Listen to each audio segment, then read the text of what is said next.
ESPN welcomes you to the following presentation of the Southeastern Conference.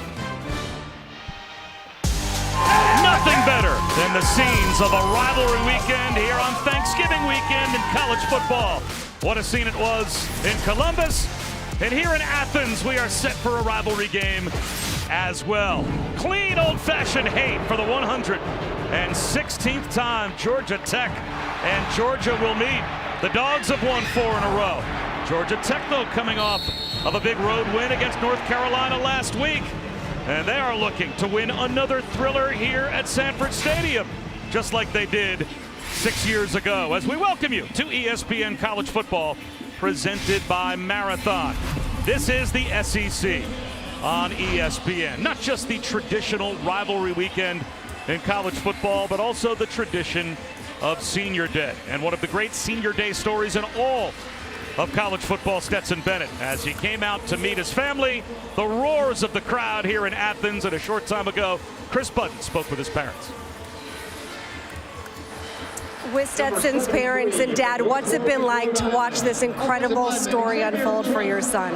Wow, what a dream. Just, you know, we dreamed about it as a child, and just getting to watch him grow up and getting to hear the crowd cheer for him as he's running down. It was just really, really a special moment. Mom, you get to stand here on the field and watch him in his final home game as part of the Senior Day celebration.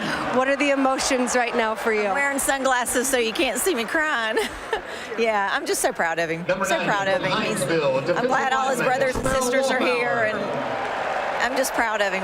Congratulations. Enjoy the day. Thank you. Thank you. Chris, thanks very much. Bob Wischusen and Dan Orlovsky. And look, you lived this as a college athlete. Maybe not quite this, but still a lot of emotions on Senior Day. And now if you're a Dog, you got to refocus because they're thinking national championship again. They're the #1 team in America for a reason. Stetson Bennett, quarterback's probably the most complete team in all America. So they got the best big play-making tight end in all college football in Brock Bowers. Their offensive line is the finalist for the Joe Moore Award, which is the best offensive line in America. They have a defense that has played 44 quarters of defensive football this season. 24 of those quarters, the other team has not scored a single point. So when I talk about complete, they really don't have a flaw on their football team. And candidly, Bob, they're just a joy to watch on tape. It's a lot of fun. This environment's going to be incredible today. It's one of the best in all of college football. And by the way, last season, Georgia had 15 players drafted off of last year's team. Not a big drop-off. Which, of course, was a record, and yet they're the #1 team in America again. As Georgia won the toss, deferred to the second half. Georgia Tech will begin with the football. And then I guess there's probably something smart to the head coach, Kirby Smart, putting his defense out there first. Yeah, 11 points a game given up by this defensive unit. A fair catch called by Hassan Hall at the 2-yard line, so it comes out to the 25. Boy, it is tough to make a yard at times against this defense. The way I describe this defense, Bob, elite in the uncontrollables. They're big, they're strong, they're fast, they're powerful. And then the elite in the controllables, how well they communicate, they leverage the football, they play with great intensity. There's really not a flaw on that 11 deep unit. It's a huge challenge for Georgia Tech today. How about that? Let's get off to a hot start.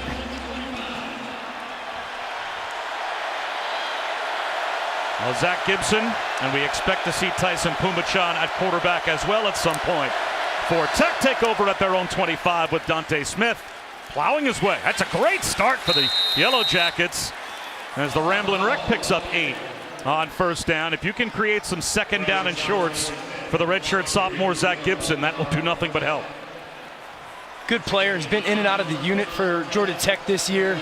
So many injuries at the quarterback position. Man, how well he can get through progressions today and get it out of his hands is going to be huge. So 9 yards on first down for Smith as the Akron transfer, Zach Gibson at quarterback. Hands one off to Smith again, and he gets down the sideline, picks up a first down. Out to the 43-yard line before he's bumped out by Keely Ringo. Couple of 9-yard runs to start the game for Dante Smith. This is a Georgia Tech offensive line that one of the youngest in the country. We're talking left to right, freshman, sophomore, freshman, going against one of the best defensive line units in all college football. 2 back-to-back really good plays, collapsing the edge. Incomplete on Gibson's first attempt. Threw it in no man's land. E.J. Jenkins looked to be the closest receiver to that pass. It'll be 2nd down and 10 as we take a look at our impact players. Yeah, McCullen for Georgia Tech's offense. I mean, he's got 54 catches for 590 yards, 3 touchdowns. He's going to have a massive game for them to have a chance to hang. And then the 2 inside linebackers for Georgia, Munden and Dumas Johnson. Really good young players. They fly sideline to sideline. Their communication level's great. They are absolutely unquestionably the leaders of this unit. That's Dylan Leonard in motion. Wide receiver screen for McCollum. And he gets about half of what they need. Brought down at midfield, picked up 7. So it will be 3rd down and 3 right at midfield. Nate McCollum has 3 100-yard games this season. He racked up, at least through his first 11 games of his career, more receptions than Calvin Johnson had when he was a Yellow Jacket. And look at the difference between him and the next guy, right? For an offense that is incredibly young and unproven, he's no question their go-to person. Same play, same result, a 1st down. McCollum does it again. If it works once, why not go right back to it? Yeah, pretty smart, too. You could see that Georgia Tech actually held their huddle for a really long time. Wait and wait and wait. Clock gets to about 8 or 10 on the play clock. Then they snap, get into formation, not allowing Georgia to get exactly in the way that they want to match. Kick the ball out to the perimeter, 1st down. You got to love that if you're Georgia Tech early on.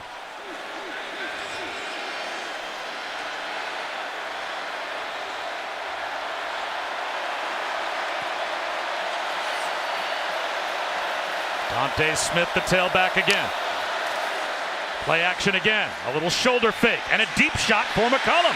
Underthrown. Incomplete. Javon Bullard was there in coverage. An underthrown ball. You're always worried as a defender if there might be pass interference, but a good job by Bullard. Yeah, watch 22 Bullard right off the hash right there.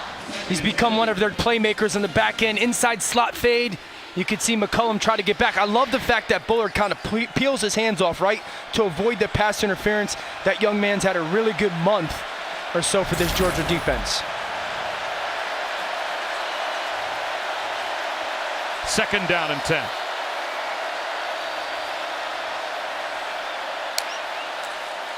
Back to the ground and Smith. Maybe a half yard. So what has been a very good opening drive for Georgia Tech to get from their own 25 to just outside the Georgia 40. Now they need a 3rd down and 9 conversion. Yeah, and so 2 things here. You're trending or getting very close to 4-down potential territory for Georgia Tech. You're not going to win this game with field goals. Also, the ability to pop a run here to see if you can get into that 4th and 4 situation, which makes it more likely for you to go for it. At least statistically, you got a bad 3rd down offense against the best 3rd down defense in the SEC and number 3 in America. Incomplete. On the go route down the sideline for Jenkins. Well, from here, you are looking at close to a 60-yard field goal. That is out of Gavin Stewart's range. Will they go for it? Watch how good Ringo is here, Bob. Receiver peek back, you peek back for the ball. That started to show up on tape. That sophomore has really started to put the technicality of the position on tape. Now 4th and 9. I don't mind them going for it on 4th down. That's why I would love to see a run there to get a little bit more favorable situation if you're going to go for it. Even a short pass just to make up some yardage, make it 4th and manageable. 4th down and 9. Georgia Tech going for it. Here comes the blitz. One-on-one, flip down the sideline, dropped right down the chimney to McCollum. It is 1st and goal, Georgia Tech at the 7. They pick up 35 on 4th down and 9. Bobby, it's the same play they called on 1st down, the slot fade. You cut the split to give space for the throw, then the throw bleeds him all the way to the sideline, right over the left shoulder. Up tempo, Smith stopped at the line of scrimmage. Michael Williams, Robert Beal, they were both there for the Dogs. It'll be 2nd down and goal. You know, Bobby, going back to that slot fade, that's why you call that. You give that receiver all that space so then he can get bled or faded to the sideline, and it makes for a less perfect throw needed for the completion. And now they're going to bring in Tyson Pumachan, the redshirt sophomore, the Clemson transfer, at quarterback. So, Dan, this changes their entire play calling structure as well, does it not? You can go the zone read world and the designed quarterback run. Pumachan on a keeper. He'll cruise to the end zone for an opening touchdown for Georgia Tech.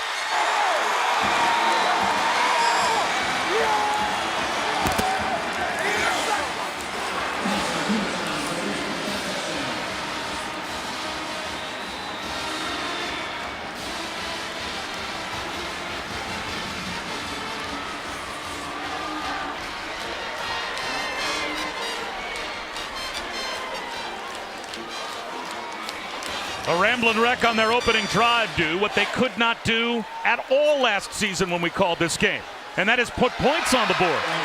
Shutout at home, 45-0 last year. How about an 11-play touchdown drive to start this year? A great throw on 4th down to McCullum on the inside slot fade. And then they bring in the quarterback, Pumachan. He out-leverages the defense, and Georgia Tech is here to play. 7-0 on the road.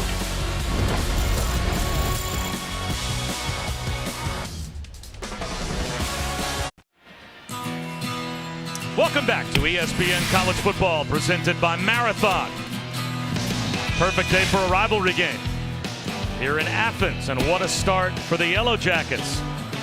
Right down the field to score the rarest of first quarter touchdowns against the best defense in college football, and now the first opportunity for Georgia at the 25, but back to the touchdown. They come on at a 4 strong, Bobby. 1, 2, 3, 4. Now, as Malachi Carter's going to go block the safety Smith, watch what happens to Lassiter on the outside. He's the corner that's got vision, and Pumachan is going to out-leverage him as he gets lost inside. Vision on the receiver going down to block the safety.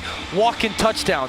The formation of putting 4 strong changes everybody's eyes responsibility, and Lassiter has the vision in the wrong area. Walk-in touchdown. An 11-play, 75-yard scoring drive, and the first time in 16 games that the Georgia defense allows a first quarter touchdown.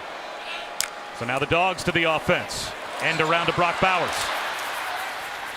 He picks up 4, and Stetson Bennett began his career as a walk-on at Georgia and really made a name for himself as the scout team quarterback imitating Baker Mayfield, but then goes the JUCO route to try and get some reps, returns to Georgia as a scholarship starter, and once he got the job, he never gave it up. 25-3, the MVP of the college football playoff championship of last year, looking for another title,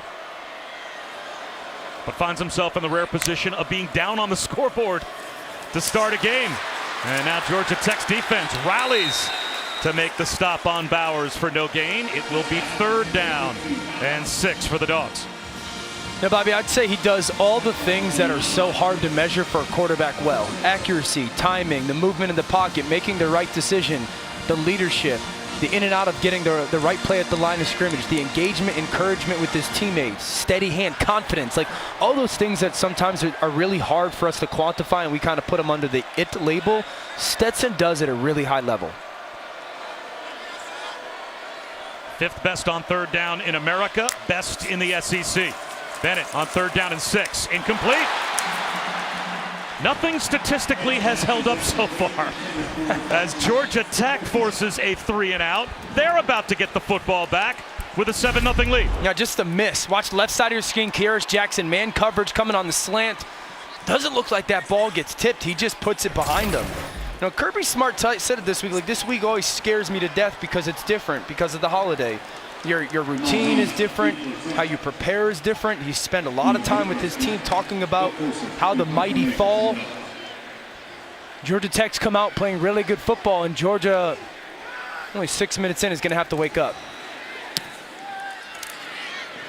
Jamal Haynes at his own 20-yard line, a fair catch. 51-yard punt by Brett Thorson. It's a look of concern there.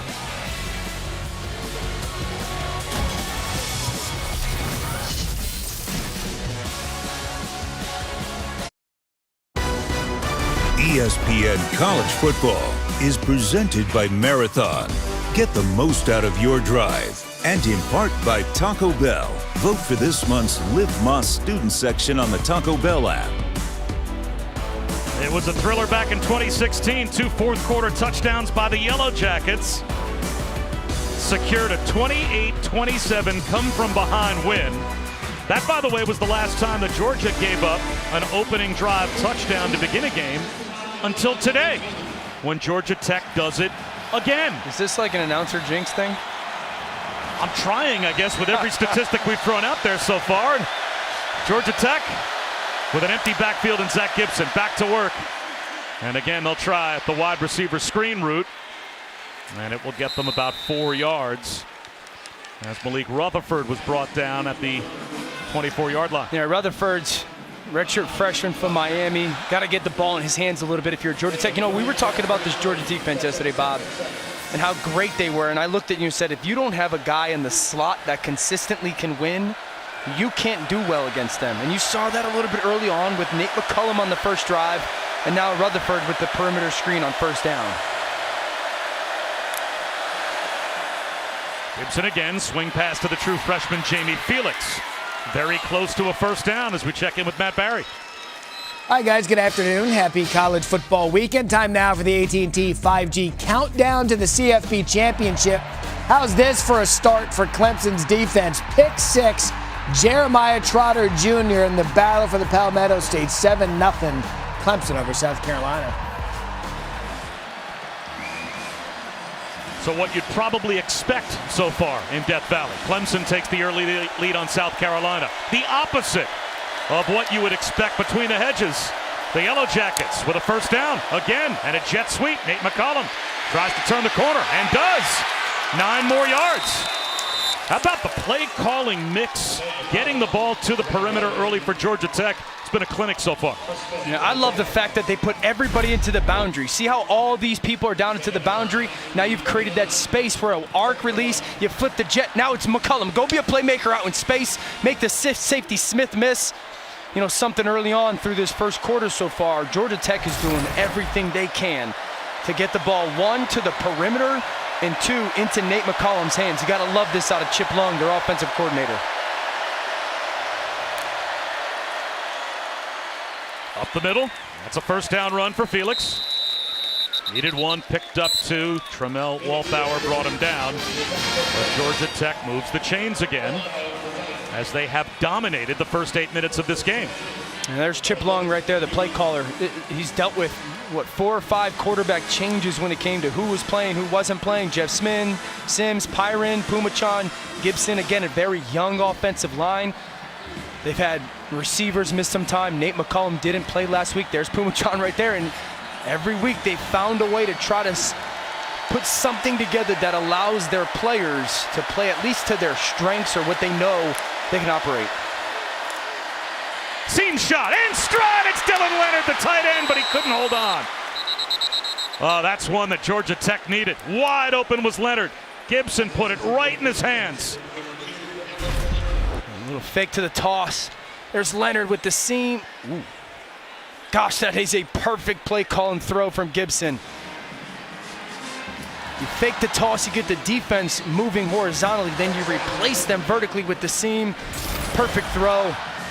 Leonard's a guy who's become 27 career catches. They motion him a ton. They move him around a bunch in this offense. Would love to have that one back. Instead, it's second down and 10. And the screen not there. Ryan King motioned behind Zach Gibson, but they wanted to throw him the swing pass. Georgia was ready for it. And again, Gibson, the third of 4 quarterbacks to play this season. Jeff Sims, midway through the season, a foot injury against Virginia. So the true freshman, Zach Pyron, who took over against Florida State back 4 weeks ago after a couple of series when they couldn't move the football, and then played against Miami. He broke his collarbone a couple of games ago against the Canes. So that forced Zach Gibson in, and he and Pumachan become the 1-2 punch. Here's third down and 10. Back shoulder throw to the sideline, incomplete. Another opportunity for Leonard, and he couldn't pull that one in either. And Georgia will get a stop. It'll be a Georgia Tech punt. 3rd and long. Georgia's pass rush gets home. They play good coverage. There's Brent Key talking to Dylan Leonard right there. 2 opportunities on that drive. They know if they're going to have the chance to pull off this, what would be historic upset, he's going to have a big part of their offense. I love the fact that the coach continues to encourage them, but Georgia getting into that obvious passing situation is ideal for them. So the Leonard drop looms that much larger as Shanahan comes on to punt. Ladd McConkey from the 15-yard line runs into his own man and then gets free. Flags everywhere as McConkey is brought down at the 29-yard line. It's a 15-yard return if it stands, but we'll have to check the marker.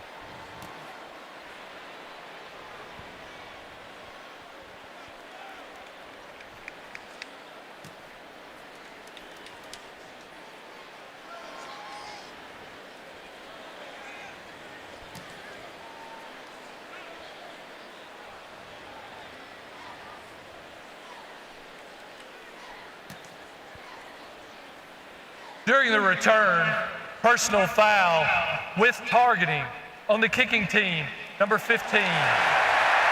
15-yard penalty will be enforced from the end of the run. That play is under video review. Sherrod Bryant may be kicked out of this game. We'll see when we come back.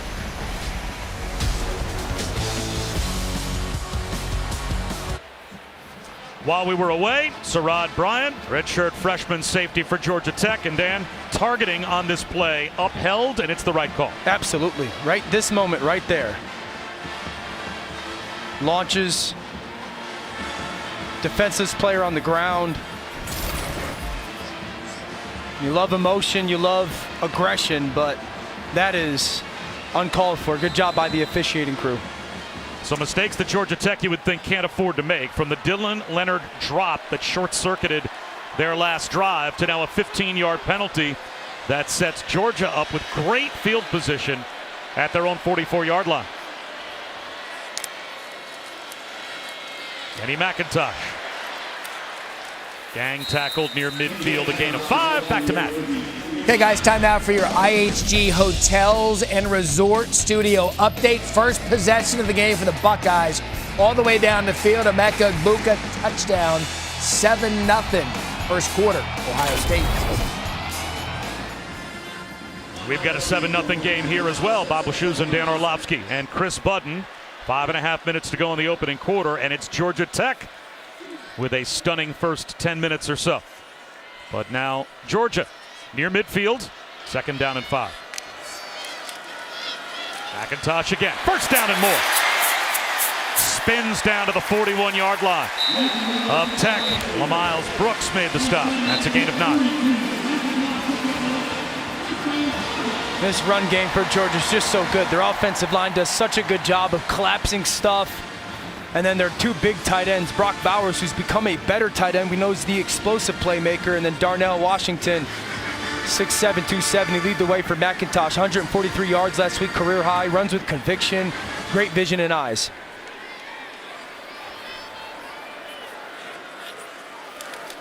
Play action on 1st down for Bennett. Looking downfield, the check down wasn't there, but a running alley is. And the quarterback cruises to the 36-yard line as he picks up about 6. Charlie Thomas ran him out. It'll be 2nd down and 4. One of those teams in college football that still believes in putting the quarterback under center, running some play action pass. It's what Stetson Bennett candidly does best.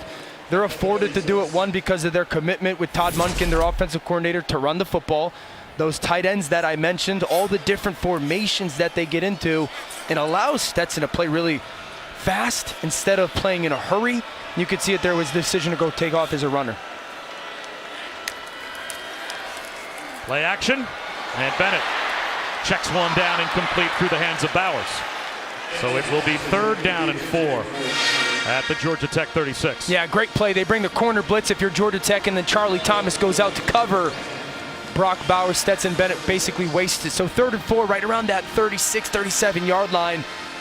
two things here if you're Georgia. You can still pop a run. If you want to sit there and say Georgia Tech's going to play man coverage against us, you can get one of your zone read RPOs. Charlie Thomas, a great player in man coverage. And then you can also understand that this could be 4-down territory for you. McIntosh lines up as the slot receiver left. Empty backfield for Stetson Bennett. 4-man rush. Slant. Fits it in. The freshman Dylan Bell has a first down.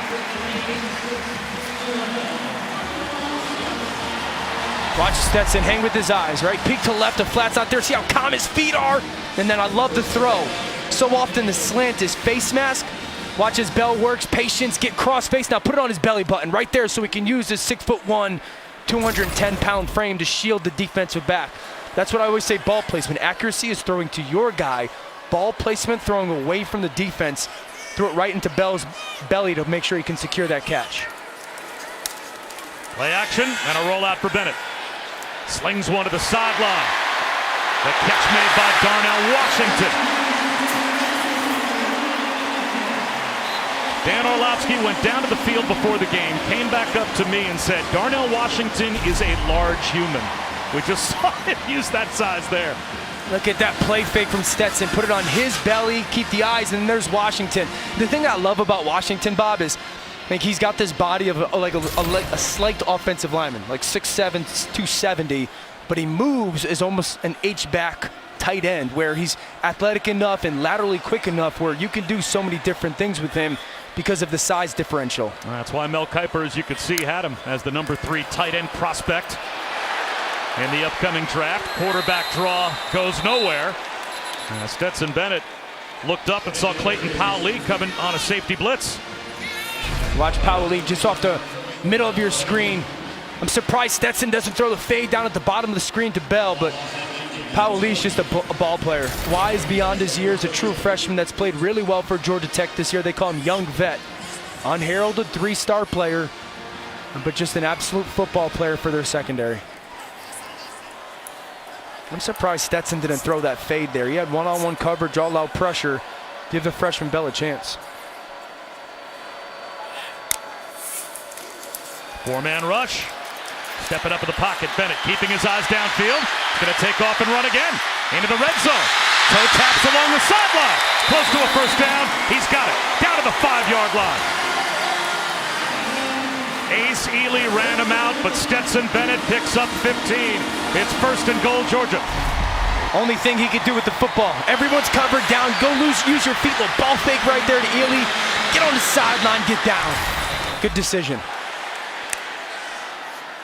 Fade route. Incomplete. Hoping for Marcus Rosamie-Jacksaint. And Miles Sims, the Michigan transfer, blankets him in the end zone. 2nd down and goal. Get this ball out just a little bit more to that back pylon. You can see Rosamie-Jacksaint trying to go up there to elevate to go make that catch over Sims. You really want to throw it to that back pylon to allow him to go run and track it. Defensive back low, throw behind him. I think you could pound the football if you're here, Georgia. Got a great drive going on. Get back to your run game. They'll toss it. Edwards goes nowhere. Clayton Powell-Lee again comes up to help on the stop.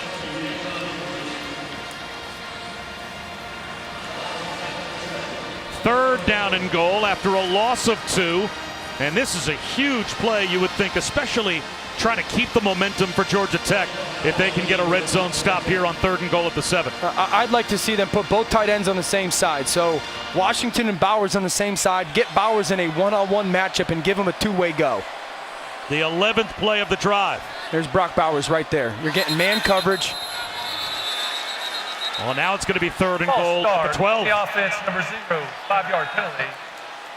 That's Darnell Washington that costs the Dogs 5. You know, Bobby, it looked like Stetson Bennett was going up to the line of scrimmage to try to communicate something and change the play or handle protection, and that's what forced Washington to jump.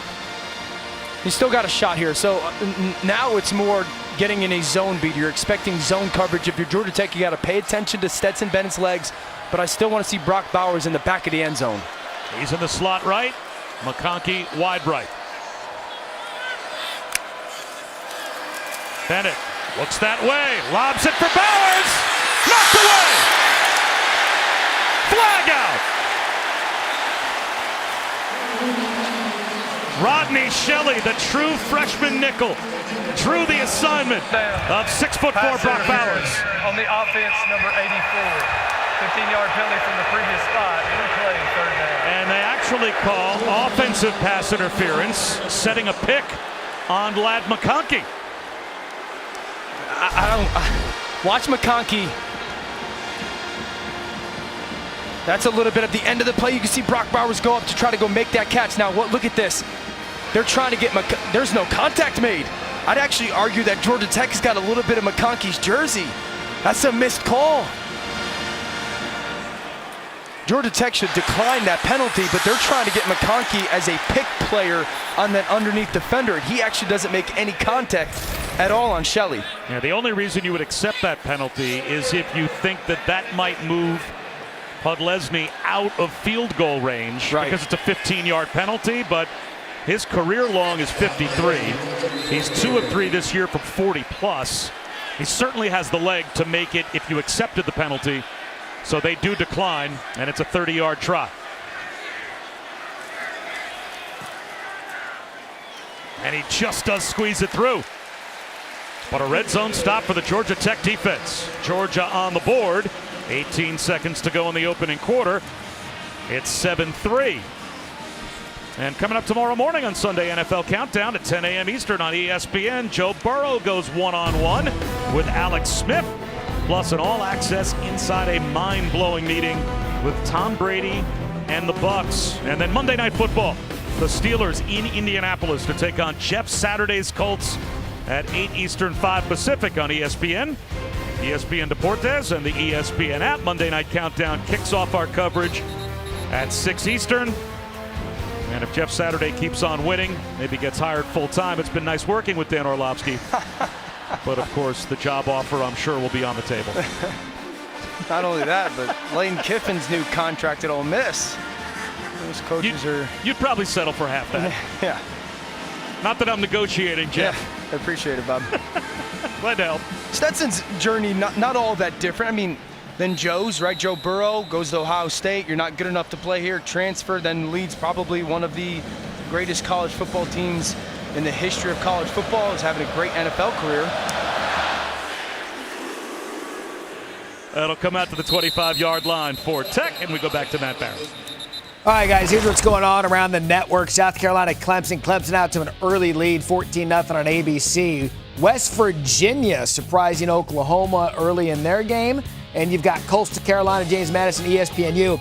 Just out of curiosity, how much does Orlovsky think holding a clipboard would pay in the NFL? You think Saturday's going to give him a gig? I like it. I like it. He's back. He's back. By the way, no one holds clipboards anymore. Can we stop saying that? It's not 1994. It's a figure of speech. It's hold a tablet. Hold a tablet sounds dumb. First and 10, Georgia Tech still with the lead. 18 seconds to go in the opening quarter. Zach Gibson hands one to Hassan Hall. And not much running right. Robert Beal made the stop. That should take us to the end of the first quarter, which, by the way, will be only the second time this season that Georgia has trailed after the first quarter. They were down 3-0 to Missouri on October 1st. They're down 7-3 in their rivalry game with Georgia Tech. Some clean old-fashioned hate. We've had some highlights so far. Nate McCollum putting up big numbers, and Puma Chant's touchdown run, the advantage.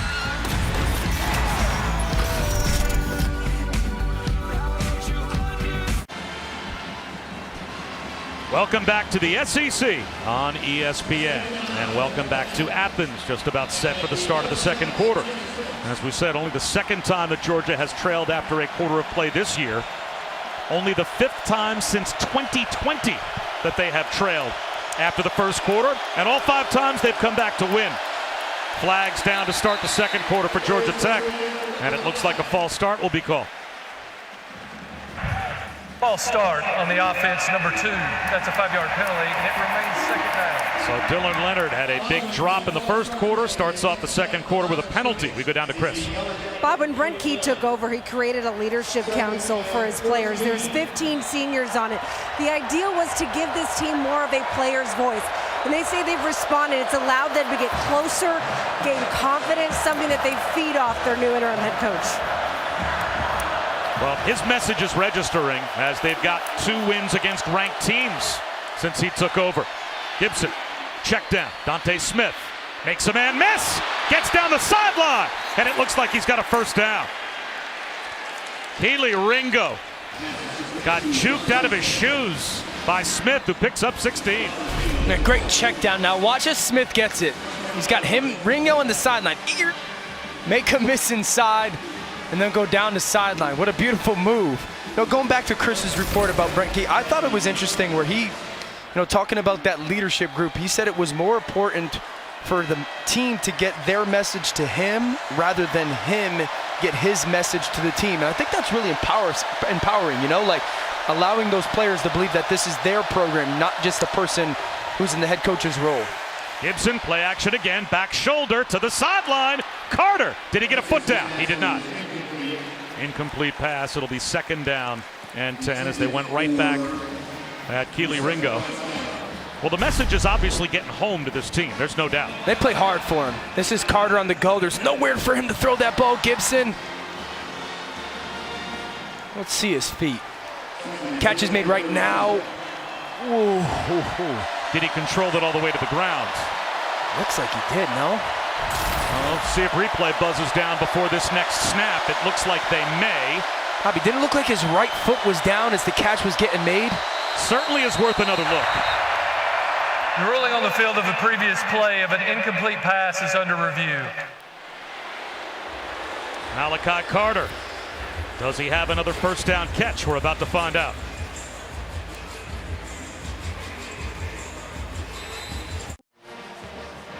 Welcome back to ESPN College Football presented by Marathon. And while we were away, the call on the field stood. This is an incomplete pass to Malachi Carter, but an outstanding effort, Dan. He made it as close as he possibly could. Yeah, and it's really difficult to see, one, if the toes are just starting to come off as he's just making that catch, and or if either of those feet are out of bounds, from that angle. Great effort. So it is second down and 10. Malachi Carter playing in his 58th career game at Georgia Tech as he continues to add to his Yellow Jackets record for most ever games played. Blitz off the edge. They throw the screen behind it. Malik Rutherford immediately cut down by Javon Bullard. A loss of 2. Yeah, great job by Bullard recognizing perimeter screen. You saw that pre-snap formation. There's that wide bunch. Trying to go widen and block Bullard. He triggers, stays outside in, and then chops off Malik Rutherford. Very good job. Perfect example of how they play with that leverage. Instead of going underneath, he stays outside, and now it's, again, this third and long situation. This is when Georgia feels we could play our 2 high coverage, so 2 safeties deep, man coverage underneath, and allow this dominant defensive line to play with their games and stunts up front. Gibson down the sideline. Tries to fit it into a tight window to Leo Blackburn. Flags out. Ringo there in coverage.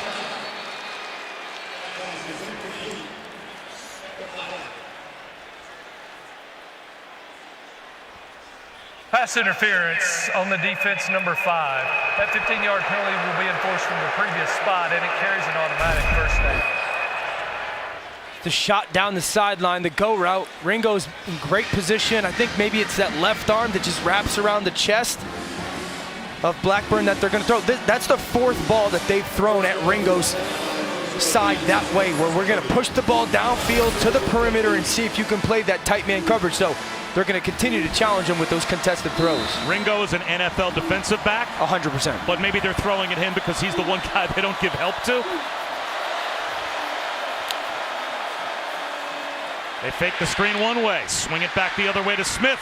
He tight ropes the sideline across midfield, out of bounds at the Georgia 46-yard line for a gain of 4. You know, one of the reasons they're throwing at Ringo is, well, a couple reasons. Georgia plays an old school Miami Hurricanes early 2000s defense. 2 safeties play deep, corners play man trail underneath. So the coverage is going to be tight. He's usually into the boundary. That's the shortest throw, so it's not like you're going to get a ton of easy open window throws. So you might as well pick the shortest and easiest throw for the quarterback on that contested coverage to try and see if you can get some of those 50-50 opportunity balls. Blitz coming. They pitch it to Smith. Stiff arm. Stretch to the sideline. He may have squeezed out a yard. Kamari Lassiter was there to make contact with Dante Smith first. It will be 3rd down and 5. And of course, this is a Georgia defense that held Tennessee, who averaged just under 50 a game, number 1 in America, to 13. They held Oregon to a field goal in the opener. Yeah. The first time that Oregon didn't score a touchdown in a game since 2017. So the points are going to be hard to come by no matter what.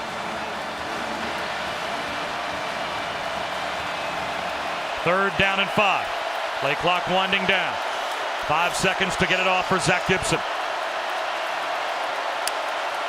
They do get the snap off. He's well protected to the sideline. High throw, but looked like Malachi Carter stumbled a bit coming out of his break. And now 4th down and 6, just across midfield. And Gibson's looking over. Punt the football. But here comes the punt crew. Yeah, this is the right choice. You're trying to get that stop route to Carter, and just timing is of the utmost importance on that one. Quarterback's got to hit his back foot, put it on the outside shoulder. The receiver just misses on that one-on-one ball. So now David Shanahan will kick it to McConkey. Shanahan, believed to be the first Irish native awarded a full scholarship in college football. He's part of the Pro Kick Australia school of punting. He tries to spin this one down inside the 5. Does it travel into the end zone? Does Georgia Tech get it down? The officials come together. It is in the end zone for a touchback. That close to the Yellow Jackets, downing it at the 1-yard line.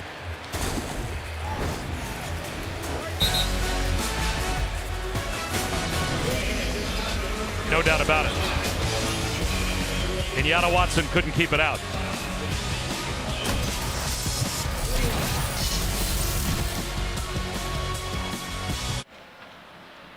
College football rivalry weekend continues tonight with USC holding on to college football playoff hopes, hosting Notre Dame at the Coliseum. Coverage begins at 7:30 Eastern, 4:30 Pacific on ABC, as well as the ESPN app. Notre Dame 8-1 in their last 9 since an 0-2 start, and have really turned themselves into a quality win again if USC can get it. Right now we've got the Trojans at 14% to reach the college football playoff. That'll jump up to 20% if Ohio State beats Michigan. And right now, Ohio State with the early lead on the Wolverines as well. Kenny McIntosh right up the gut into the open field. Caught from behind, breaks a tackle. McIntosh rumbles to the Georgia Tech 35 before he's brought down. He picks up 45. They're going to get pressure off the edge. This is a beautiful job by Georgia's offensive line. Watch Kenny McIntosh come right down the middle of the field. You blitz, you shut off the slant. It's a great job by that offensive line. Kenny McIntosh had a huge hole. We saw their offensive line coach for Georgia talking about when Georgia Tech pressures, how they were going to handle it. Perfect example.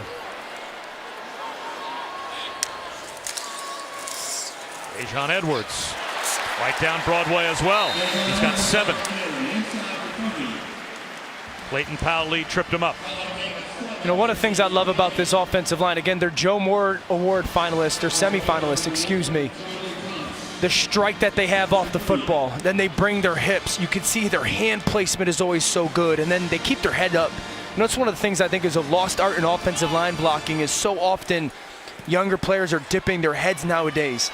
Their offensive line does such a good job of everybody keeping their head up. That allows the vision on their double teams to be exactly where it's supposed to be. Dejon Edwards again, inside the 20, Down to the 10-yard line before he's brought down. 18 more. Yeah, you're going to see down blocks on one side, and then watch this. Down blocks, down blocks, down blocks, and then you're going to pull with your backside left tackle and then your big tight end Washington. That's McClendon, 300 pounds, pulling with Washington, 270. You collapse one side, and then 570 pounds get pulled from one side to the other. That stresses a defensive front. And see how you got two high safeties here? That's where you should run the ball down in the red zone. And they will, to Edwards again. And on 1st and goal, he pushes the pile for 2. It'll be 2nd down and goal. Amari Walton made the tackle. The last time down here, they went run, pass on 3rd down. They had Bowers for an opportunity and had the pass interference and/or drop. I'd love to see a little bit of a play action here. You got 2 big tight ends. Washington is 6'7". Use that height difference. Get the defense to have vision in the backfield and see if you can create that matchup. That's Washington in motion. Another handoff. Inside the 5-yard line goes Edwards. Charlie Thomas, who's a top 5 tackler, along with A.C. Lee in the ACC, made the stop. Those two are tackle machines in the middle of this Georgia Tech defense. Now it's 3rd and goal from just inside the 5. You could make the argument that Charlie Thomas has the chance to be the ACC Defensive Player of the Year. He's absolutely all over the football field every single game that you watch them play. Well, the two have both gone over 100 tackles on the season, the only FBS duo to do so. And they are right in the heart of everything that Georgia Tech does defensively. McIntosh back in on 3rd down and goal. Instead, Bennett to the air. Into the end zone. Caught in the air! Rosamond Jackson. Touchdown, Georgia.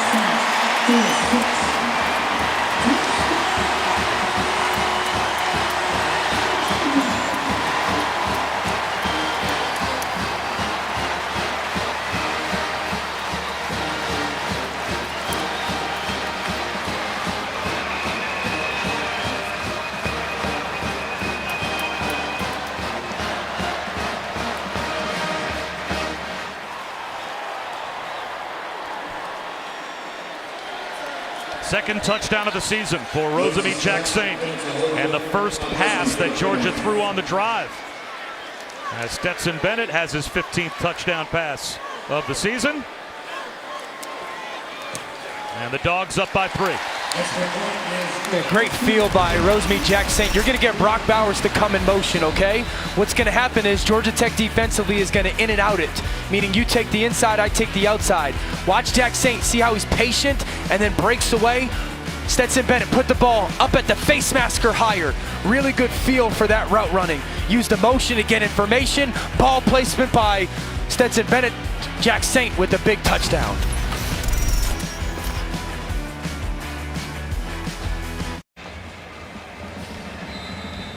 Dogs have the lead between the hedges, but a closer game than anyone would have expected as we are midway through the 2nd quarter, and Georgia Tech back to the offense, down by 3.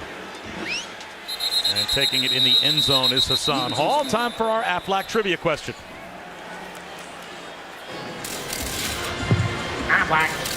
In the last 25 seasons, who are the only 2 SEC quarterbacks with 250 or more passing yards and a rushing touchdown in 4 consecutive games?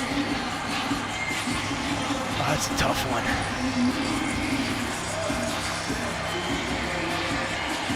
250 and 4. I think our colleague that played in Florida and won, I don't know. A couple. I think he might be a guy that could be on that list. He'd certainly be my guess, as Tyson Pumachan is back in at quarterback to start this drive for Georgia Tech. Zone read and a handoff. About 4 yards for Jamie Felix. Back to Matt Barry. All right, guys, here's what's going on across the country. South Carolina got on the board 14-7. Clemson on ABC. West Virginia, Oklahoma State tied at 7. Army over UMass on ESPN+. An official guest from the studio, Cam Newton, and Aaron Murray. Best and final. I like that guess. Cam Newton and Aaron Murray. I mean, Newton certainly came to mind. Tebow, of course, came to mind. Aaron Murray, huh? We are doing a Georgia game. That usually is a tell. 2nd down and 5 for Tech. Same play, different result. Felix goes nowhere. Robert Beal, who began playing football in 6th grade because he played basketball. And his quote when asked about that said, "Look, I fouled out a lot." So my best friend's mom said, "You know, you might want to try football." Turned out to be a good decision. He stepped in ever since Nolan Smith went down for this defense and has played really good football. A perfect example there. 3rd down and 5. I think this is where you got to try to work this little slot area, Bobby. Pumachon, quarterback draw with a cutback. He's got the first down.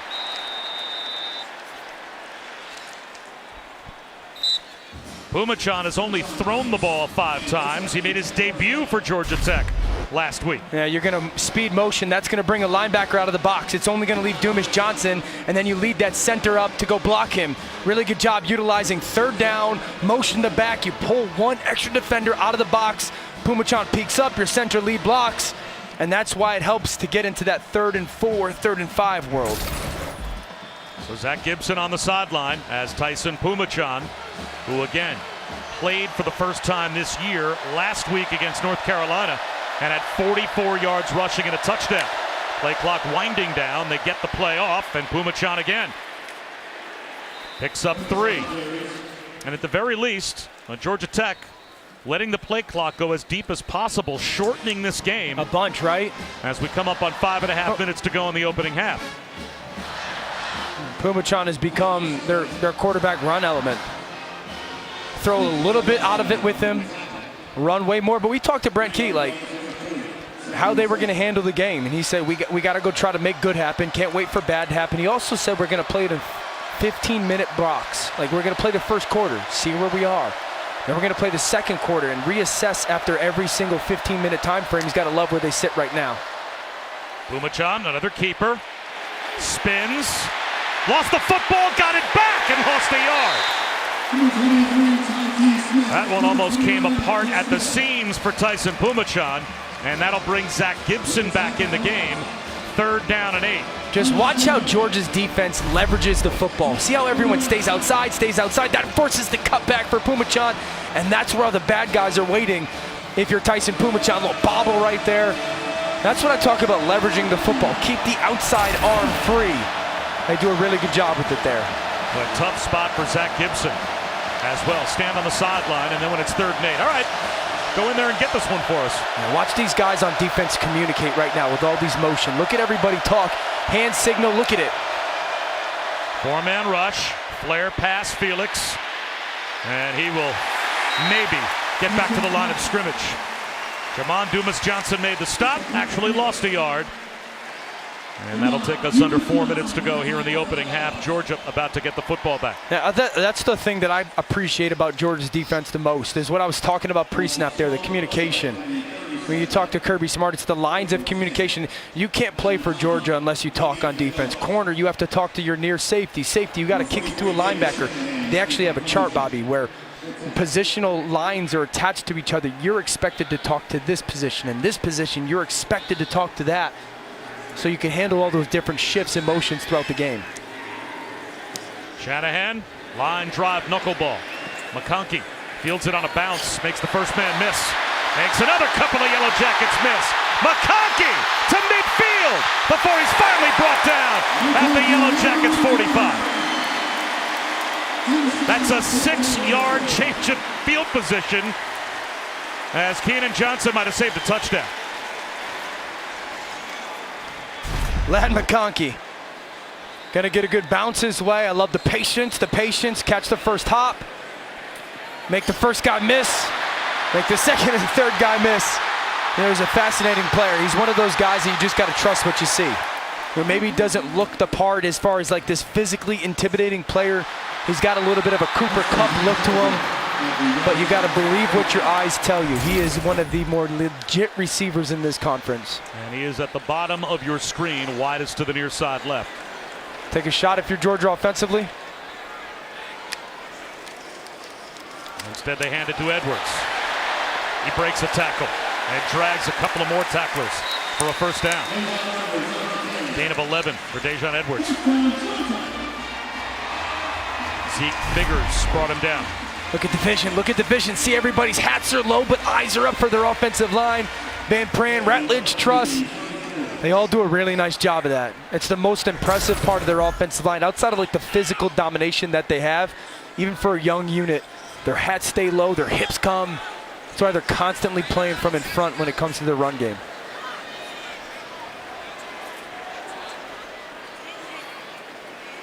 Conkey in motion. Edwards again. Inside the 30. Out of the 28-yard line, he picks up 6. Amari Walton made the stop, and this is a danger moment, you think, in this game for Georgia Tech. Remember, Georgia will start the third quarter with the ball. And with 2:22 to go before halftime, a chance for the Dogs to string together back-to-back possessions here as Georgia Tech's trying to hang in there.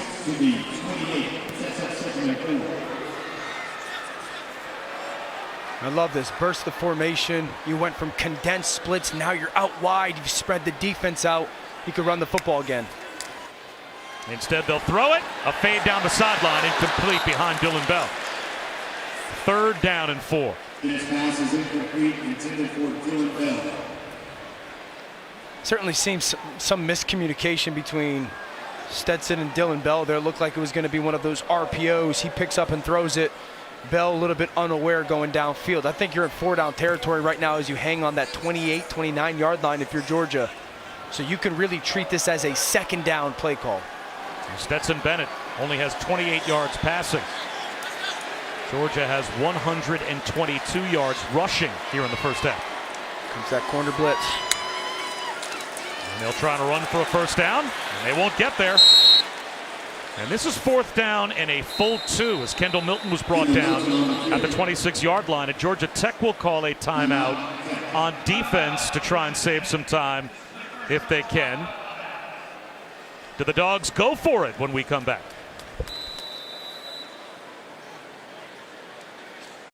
I'm Matt Barry. Coming up on the Lexus Halftime Report, Michigan and Ohio State, pretty close in Columbus. Highlights of that one, plus another great rivalry game between Clemson and South Carolina. Plus Nebraska has its new head coach, and they hope they are going to rule.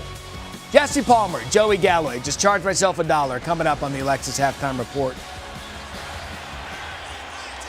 Matt Barry's good. I see what he did there. That was well done. I don't mind that well one. done. You were even impressed. Yeah, I don't know the whole charge you $1. If I'm Georgia, I go for this. I love the fact that they are. 4th and 2 after the Georgia Tech timeout. And now a look over after the hard count by Stetson Bennett. Still 7 on the play clock. Will they snap the ball? Georgia Tech holds their water. Timeout, Georgia.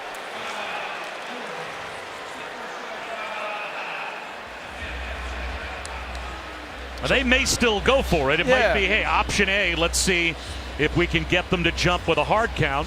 And don't forget, Bobby, if you do that and they don't jump, you can come back in that very same formation and run a play. Because now you know what they're going to line up if you're Georgia Tech defensively. I mean, you've run the ball relatively well in this first half. You've run it for 124 yards. You've got an offensive line that is a Joe Moore Award semifinalist. You should have a pretty good idea of how Georgia Tech is going to line up to that bunch formation. I still say go be aggressive. You've got the timeout. I don't mind that. Offense stays on the field. And after the initial try for a hard count by Georgia, the Yellow Jackets stayed disciplined. 4th and 2. Bowers turns the corner, has the first down. And that might be a horse collar tackle. Let's see. Zamari Walton helped run him out as he got into the red zone on 4th down. Let's see. Unless Georgia is guilty of a hold on the edge.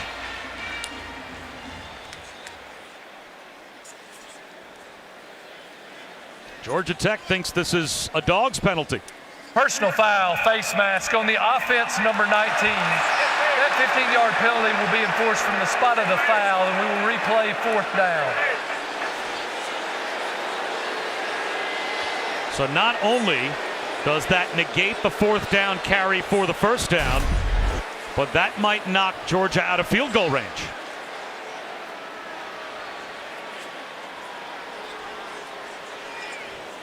I get that. He gets inside that face mask.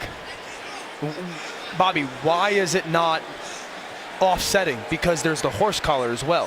When the flag came out and you could see the grab at the back of the jersey near the nameplate, I thought that was what they were going to call.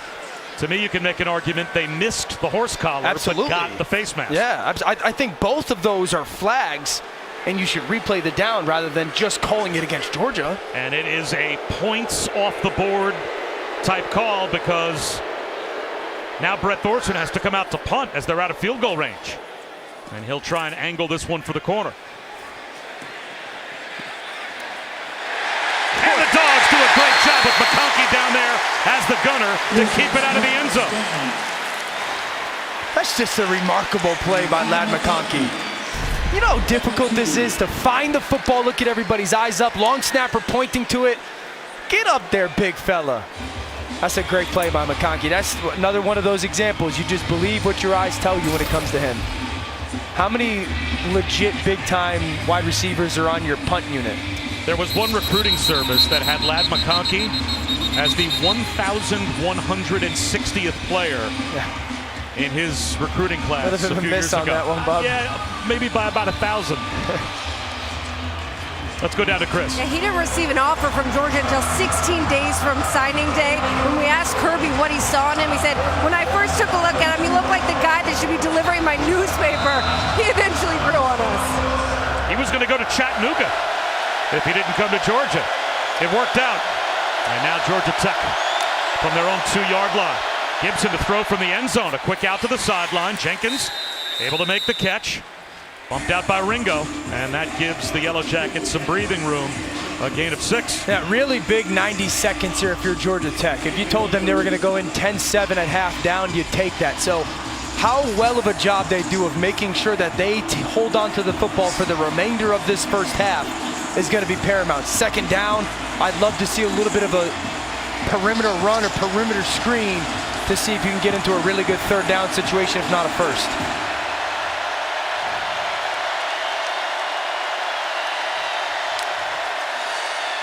Play action again. A deep throw down the sideline again, and it's there! E.J. Jenkins all the way out near midfield before he's brought down.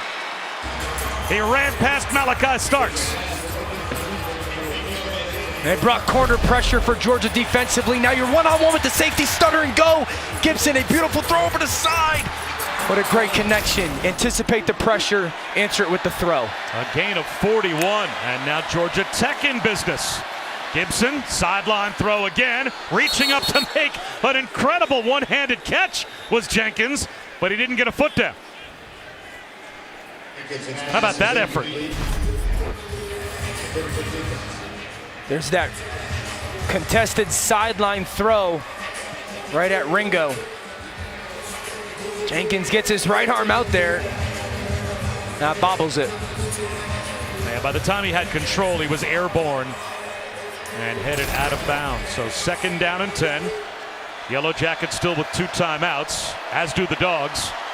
Minute 10 to go in the half, and maybe replay wants to take another look to make sure that Jenkins was out of bounds. Let's see.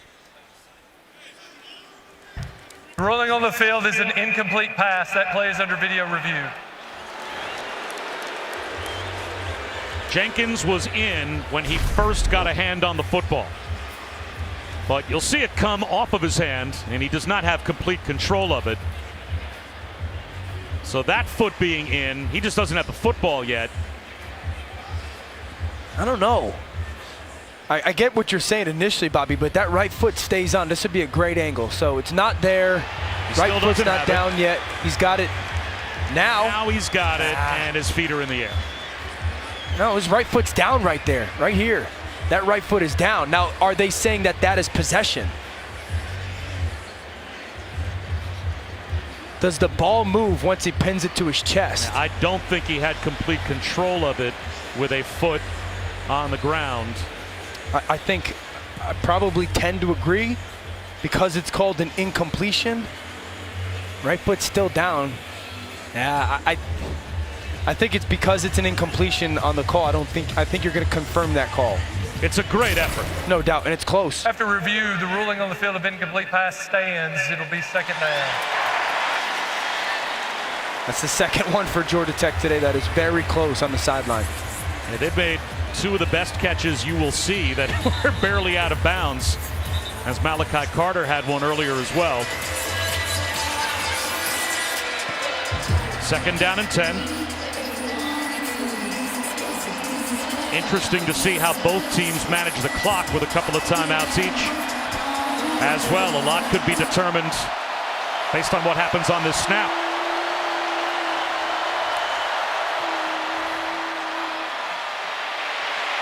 Scrambling and getting the first down and more is Gibson.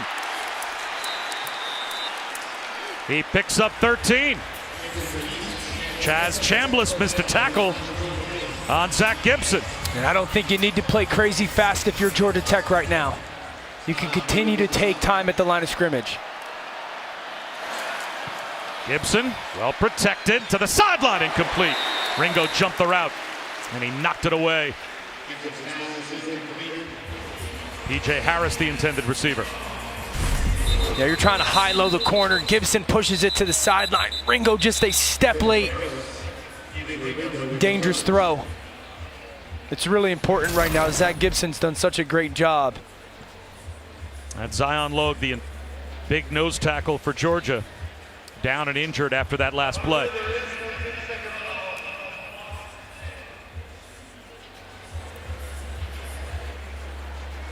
So while there is an injury timeout, let's answer our Aflac trivia question.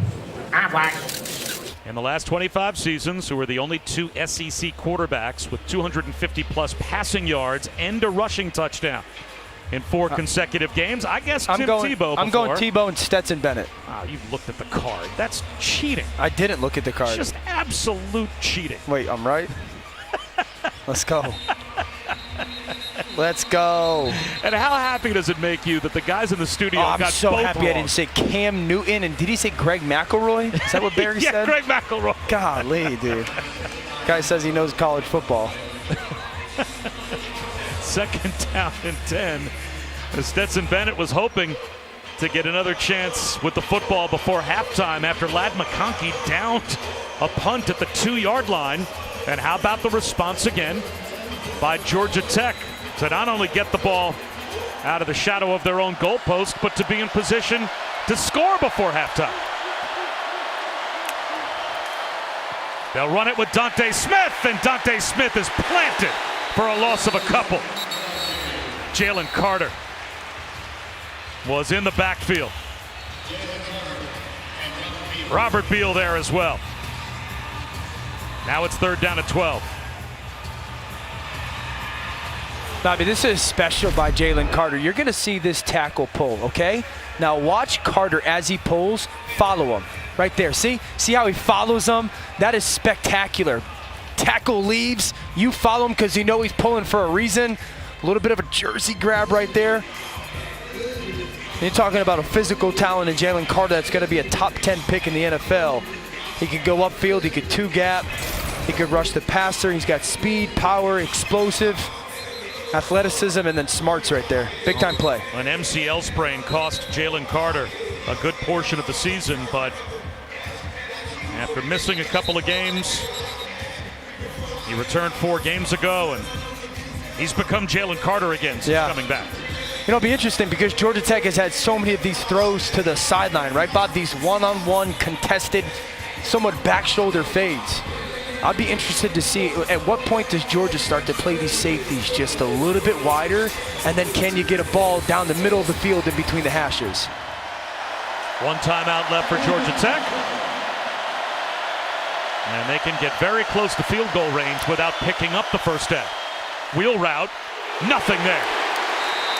Dumas Johnson rifles over and buries Dante Smith.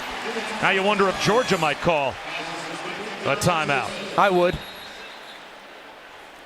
I'm not sure Kirby Smart knew that pass was completed. And he looked up and saw the clock kept running. And so then called a timeout. So both teams have one left. And you'd have to think this is going to be a punt for Georgia Tech. Tomorrow, pair of men's college basketball title games for you. The first at the Phil Knight Legacy Championship, Duke-Purdue at 3:30 Eastern on ABC. And the second, the Phil Knight Invitational Championship, Iowa State and Dance Puppies at 10 Eastern on ESPN. Both games are available on the ESPN app. UConn back ranked where they ought to be as a Big East basketball team again. Danny Hurley has them boys playing. They look like old school UConn, which is fun. True freshman from Connecticut's balling.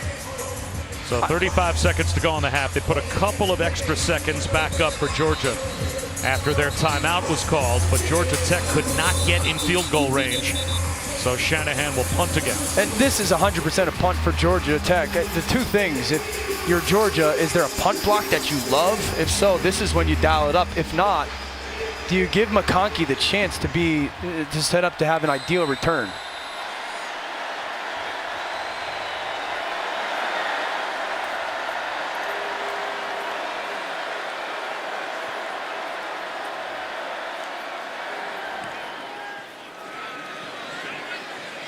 And Shanahan just blasts it into the end zone, so it will come out to the 20-yard line with 28 seconds to go before halftime. And this season, All-State will celebrate every field goal and extra point made by participating universities by making a donation to the university's General Scholarship Fund. Thank you to All-State.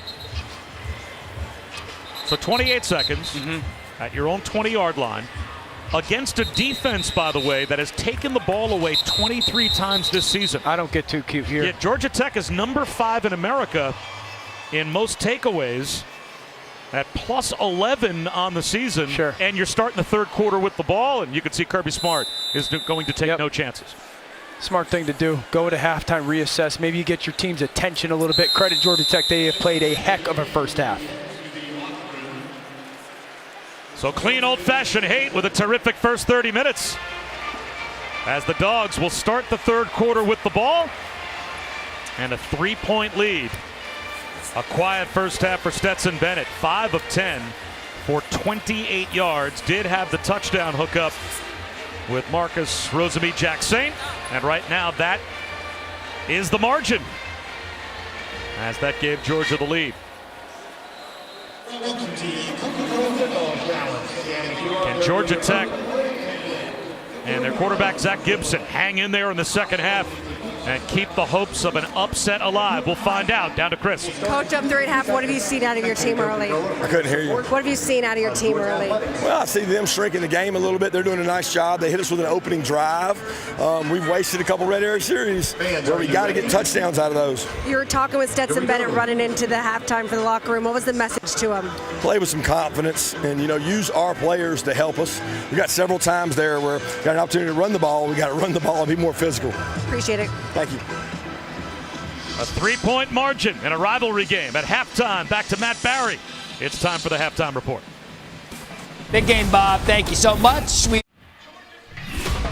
Welcome back to ESPN College Football presented by Marathon. This is the SEC on ESPN. Just about set for the start of the third quarter. Georgia will start the third quarter with the football and the lead.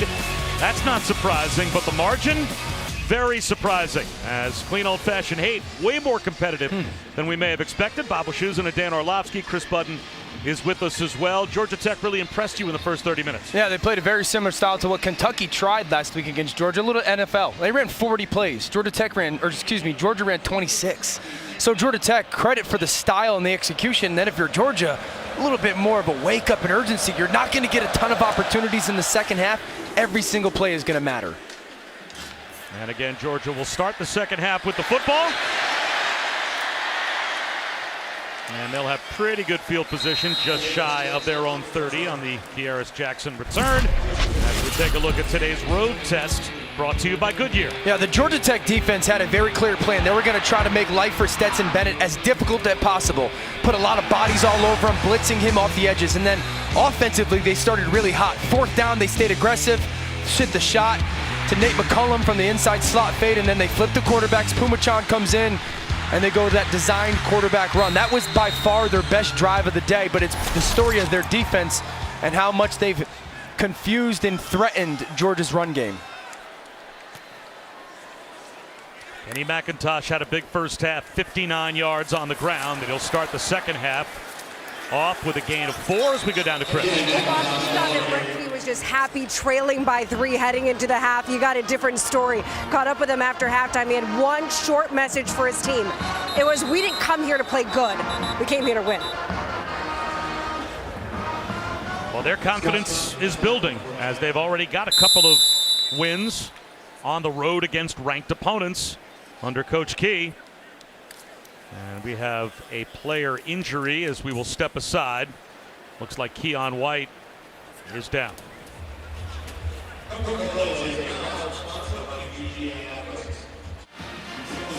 Right over the shoulder of the visiting team here at Sanford Stadium is the Taco Bell Live Más student section. Student sections across the country competing to be the Live Más student section of the year all season long. A big reason why Georgia's so dominant at home. And Keon White a moment ago went into the injury tent. He was the ACC Defensive Lineman of the Week. 3 sacks and 4 tackles for loss last week in the win over North Carolina. And right now he's off the field on 2nd down as Kenny McIntosh dives up the middle for 3 more. So here's 3rd down and 3 down with the best pass rusher and the most impactful defensive player last week for the Yellow Jackets being looked at on the sideline. Massive 3rd down opportunity for Georgia Tech's defense. This is a defense that so far today has not given up much in the pass game. They've given up 1 or 2 chunk runs to McIntosh. In this 3rd and 3, 3rd and 4 world, you got to anticipate seeing man coverage, and if you're Georgia, trying to get people receiver-wise running away from their defenders. McConkey in motion on 3rd down. Georgia Tech brings a blitz. They throw behind it. Wide open. McIntosh down the sideline. Perfectly read by Stetson Bennett. And a 3rd down conversion. Charlie Thomas made the stop. But the Dogs move the chains. They pick up 12. Really good job by Stetson Bennett. Seeing the edge pressure, replacing that pressure with your tailback. Ball to your hands for a catchable pass. And now they go with the NASCAR tempo. McIntosh dives up the middle. And drives his way for 3. Hit by Charlie Thomas again. When Charlie Thomas and Ace Ely, probably 2 of the smartest linebackers in all the country.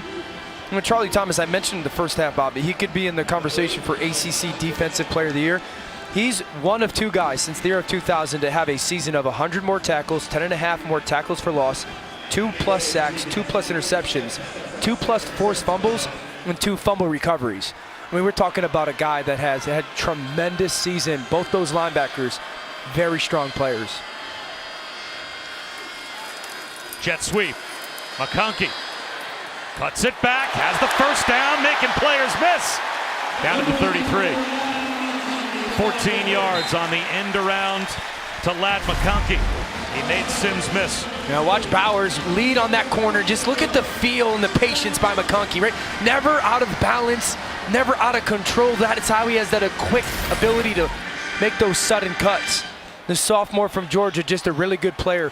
As you see Keon White coming back in the game, but changes tempo in his routes so well if you're Ladd McConkey.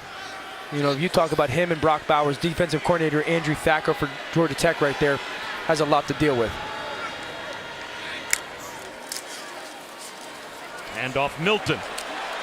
Kendall Milton. Bobbing and weaving his way for 5. Now, Bobby, you're going to get McClendon right there for Georgia. Just an absolute late hit on the pile.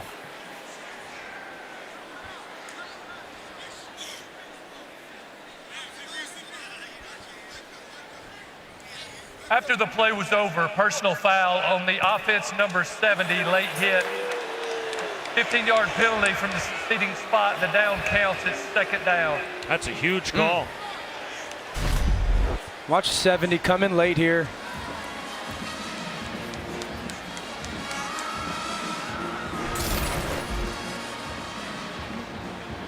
You think that's because of the shot to the back or just it's a fraction late? or both. And that didn't feel egregiously late to me. Pick your poison.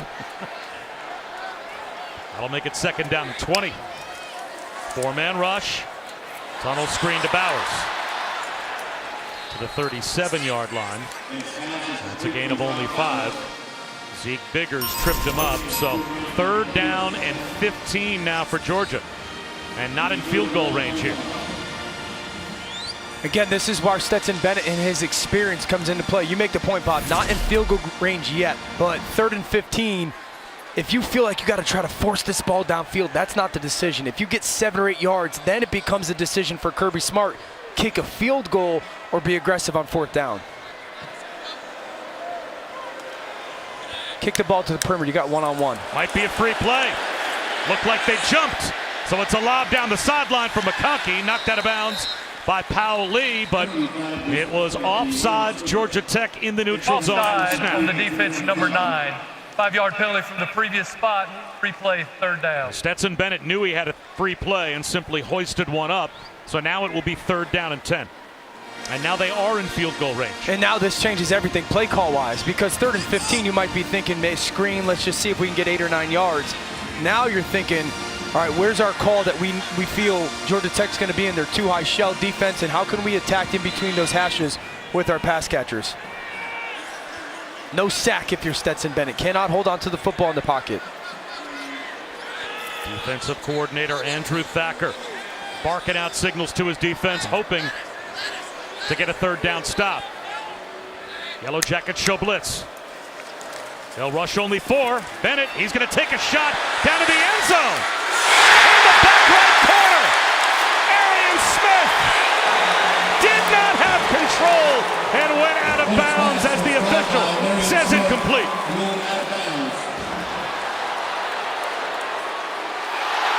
Did Arian Smith have complete control of the football before tumbling out of bounds? Certainly worth another look.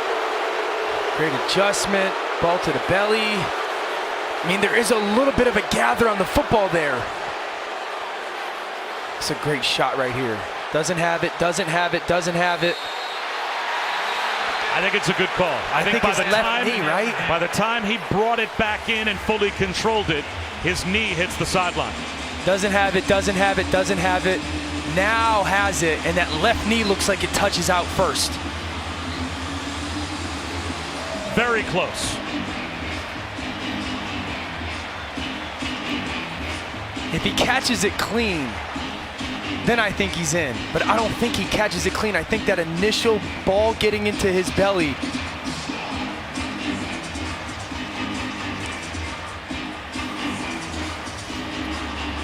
I mean, Chris has no emotion in the back corner there. Come on.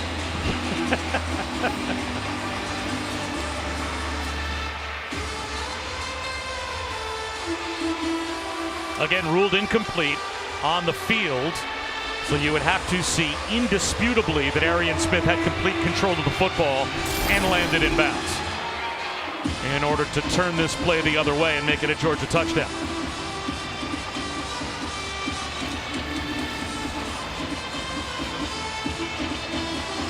I mean, the question is, if it stays as ruling on the field, what does Georgia do then? Well, Jack Podlesny's career long is 53. So he's inside of that. It'd be about 50. From right here, I would say 50 to 51. So it's inside his range. Right. And you would think with their defense, even if they were to miss, I'm not sure that Kirby Smart's worried about giving up field position with the best defense in college football. Let's see what decision he is going to have to make. The ruling on the field stands. Incomplete pass. Well, the crowd doesn't like it, but I think they got it right. Yeah, I just think, again, that initial bobble really forces that left knee to touch down first out of bounds. And it will be a field goal attempt for Podlesny to try and stretch the lead to 6. And it looks like it'll be just a shade under 51.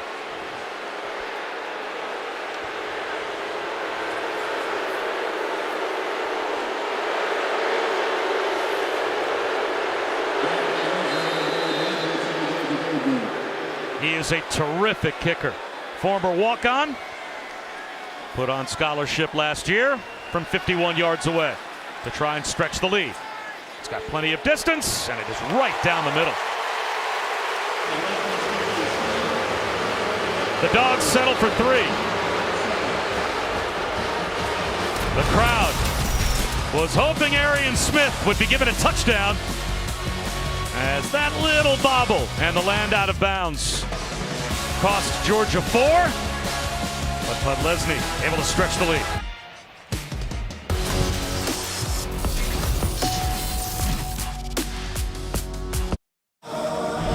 The College Football Playoff semifinals and the College Football Playoff National Championship on ESPN.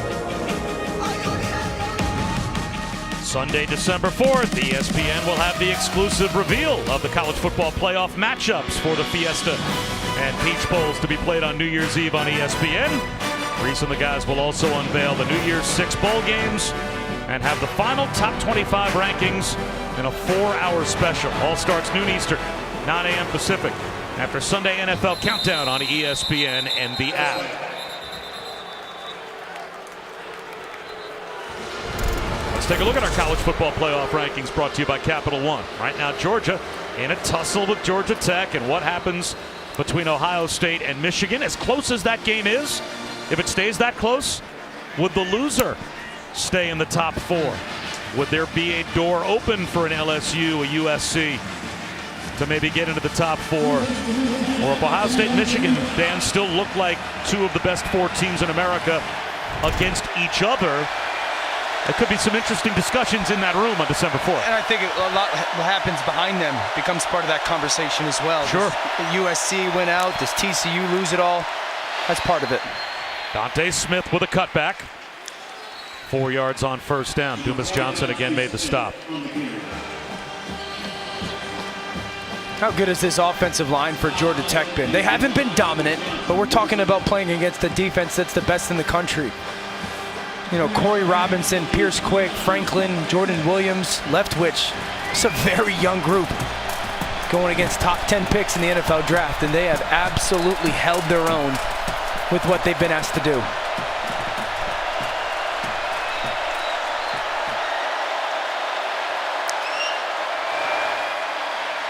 Gibson over the middle, dropped.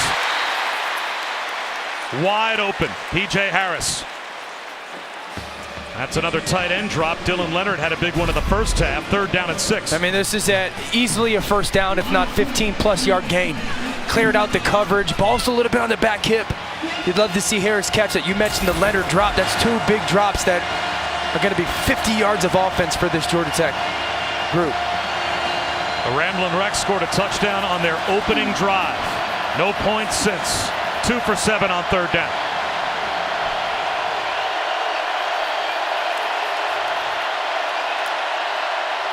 Gibson to the sideline, way short of the first down.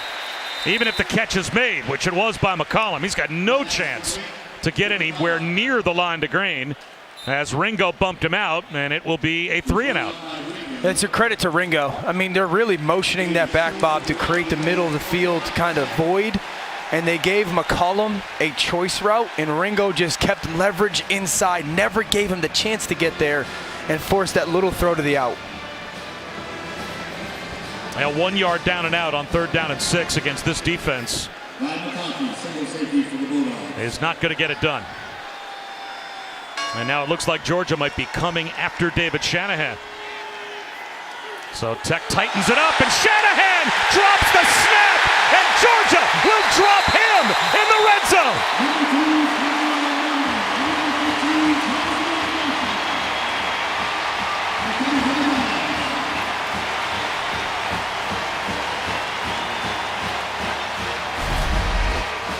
Snap's just a little bit low. Shanahan tries to go field it. And then Georgia converges. What a turn of events. Snap's just a little bit low for Shanahan. Henry Freer, the long snapper, got it down around his ankles, and Shanahan couldn't scoop it up.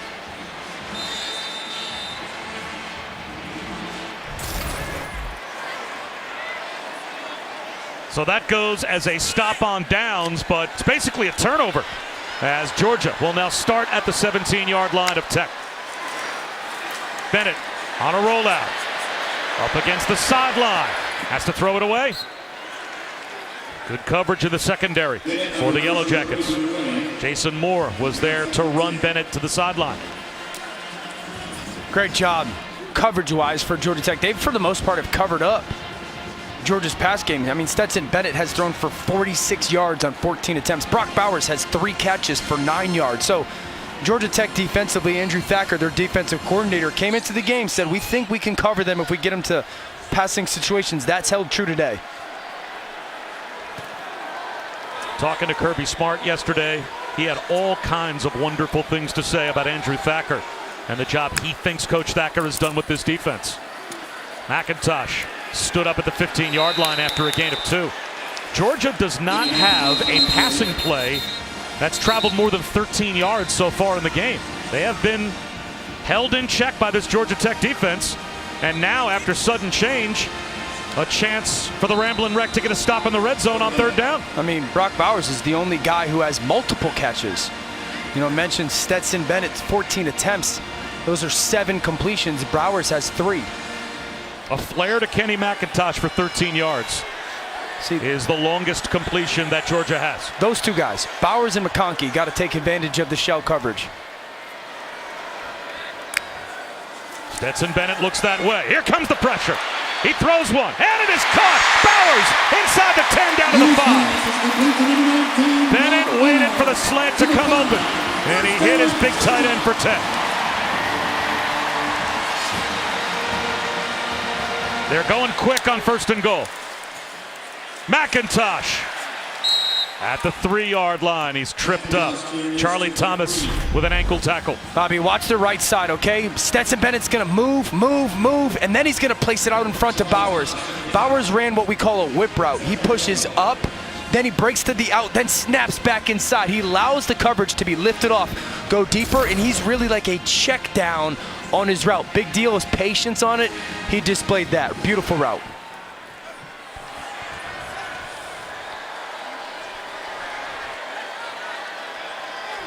Man, I'd love to see this to the back corner.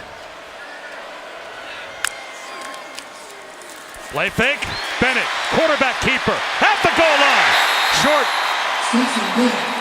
He got inside the 1, but the officials said he did not break the plane. He made Trinilius Tatum miss. And now lining up quickly to go for it.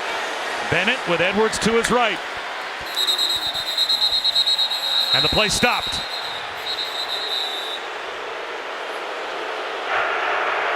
The ruling on the field is that the runner was down. Prior to the snap, there was notification from replay that the play is under video review. So the replay booth stopping to see if Bennett broke the plane. If he is ruled to have been short, that robs Georgia of what they wanted to do, which was to go quick, but he might have gotten in. Golly, that is close, man. I don't think either knee... I think that's a touchdown. Right, his knees aren't down, the left elbow isn't down. It looks like his knees are airborne and the ball lands on the goal line.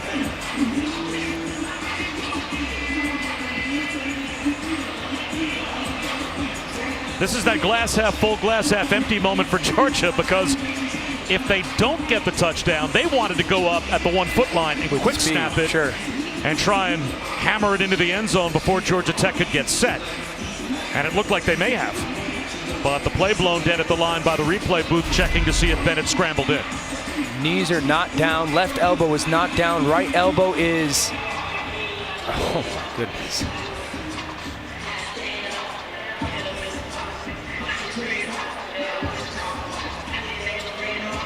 I mean, is it another one where the ruling on the field, it's hard to overturn it? I think the first body part that hit the ground, the right elbow. He was down, is his ball-carrying elbow, exactly the right elbow. Where is the ball in relation to the goal line when that elbow touches? After review, the ruling on the field stands, 3rd down. So the Georgia sideline thought it was a touchdown. They can't believe it. The play stands, and that at least gives Georgia Tech a chance to line up and be organized for the 3rd down and goal play. I don't think this is a overly complicated play call. You're definitely going for it on 3rd and 4th down. If you don't get it, it's really one of two things. It's quarterback sneak with Stetson Bennett, or you just get downhill on a handoff to, Milton, who's 220 pounds, or McIntosh, right between your guard and center.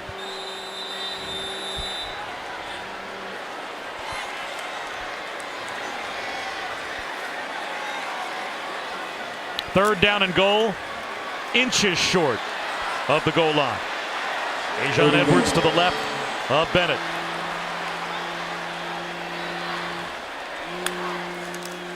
Bennett on a keeper. A little stutter step. Did he lose the football? Is he short as well?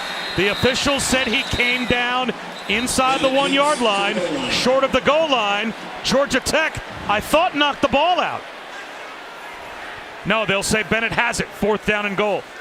Ace Ely made the tackle. Zone read. Does he get in as he reaches this ball out? Yeah. Unless he's down before that ball crosses the plane. What a great effort.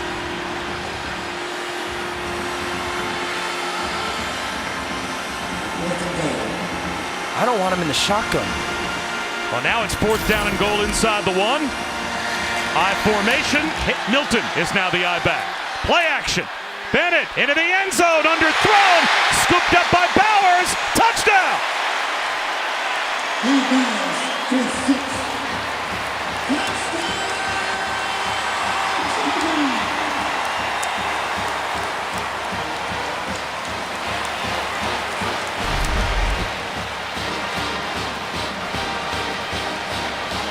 Is it hit? Bowers took it right off the top of the grass, and it was ruled a completion and a touchdown on the field. Does the ball touch the ground? Have to think replay will stop play once again to take a look at this. His hands are not underneath the ball, right? They're on the sides of the ball. It's not all that different than Hunter Henry won on Thanksgiving night in New England.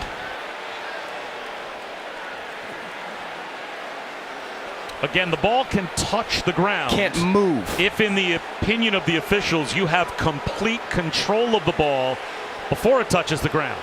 So I think if he's making the catch as the ball touches the ground, that's an incomplete pass. So to me on that one, I think he has complete control, and while the ball, I believe, touches the ground, it never moves and nor allows control of the football by him. I think that's a catch.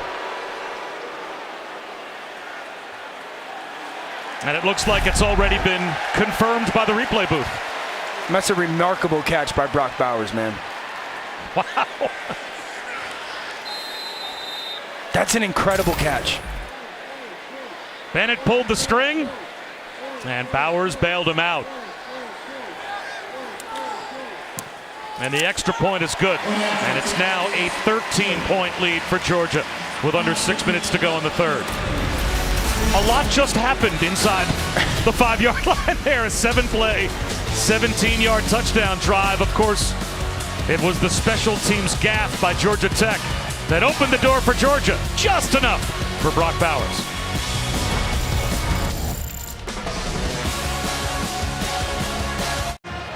Welcome back. Brock Bowers with the catch of the day here in Athens. When I was talking with Stetson Bennett earlier in the week, I said, what makes him so good? He goes, it's his hands. It's unbelievable. I can put the ball wherever I want, and somehow he's in position, and his hands just wrap around the ball. When we watch film, I'm truly shocked by it every time. Let's head back to Matt Barry. All right, guys, Ohio State and Michigan continue to go back and forth. J.J. McCarthy's caught fire. Since the first quarter, 7 of 10, 206 yards, 3 touchdowns. This to Colston Loveland, the freshman tight end. Michigan regains the lead.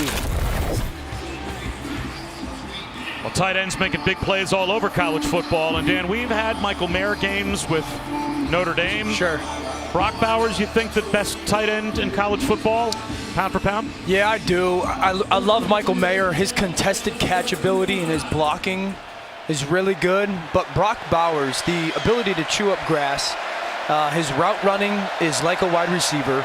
His hands, to Chris's point, are, as consistent and as reliable. Felix may have lost the ball. A takeaway for the Georgia defense. And a late flag thrown right in front of the Georgia bench.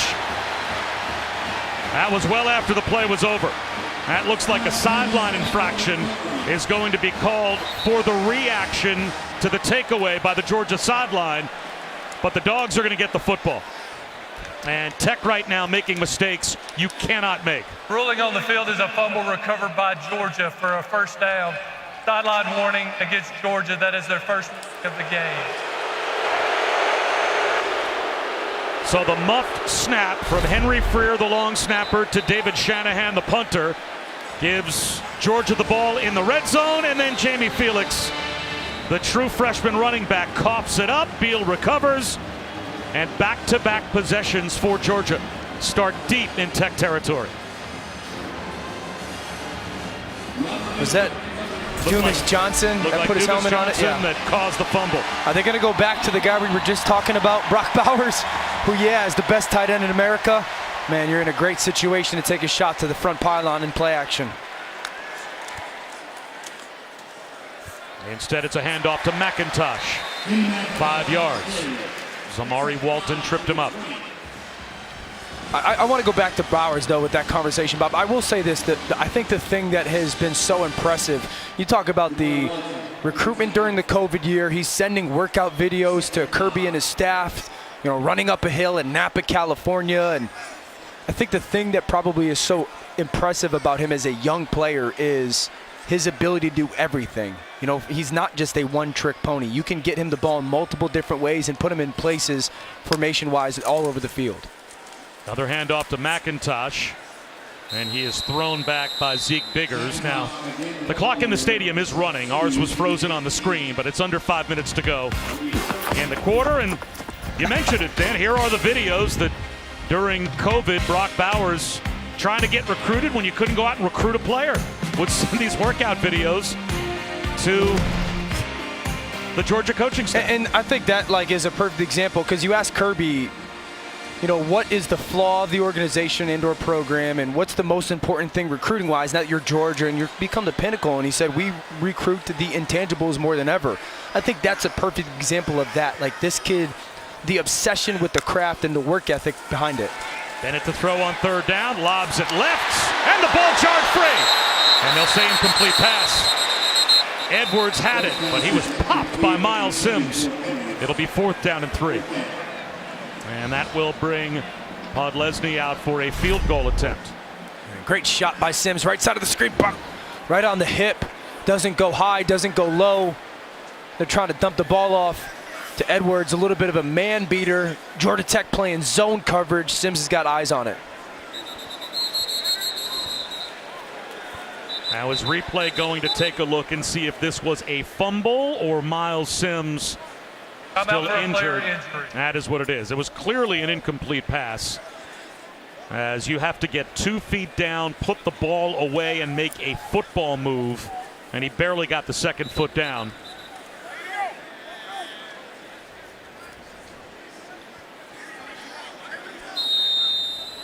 That's another close one. So a 36-yard field goal attempt for Podlesny, and a great job by the Georgia Tech defense after the fumble to hold to only a field goal attempt and keep the game within reach.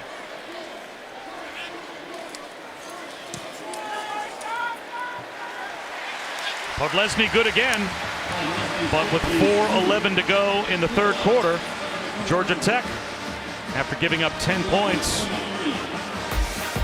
in short order, trying to stay in the game. Tomorrow, you can catch 2 women's basketball championship games.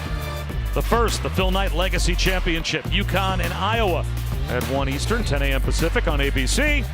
While the second game, the Phil Knight Invitational Championship, has North Carolina and Iowa State at 7:30 Eastern on ESPN2. Both are available on the ESPN app.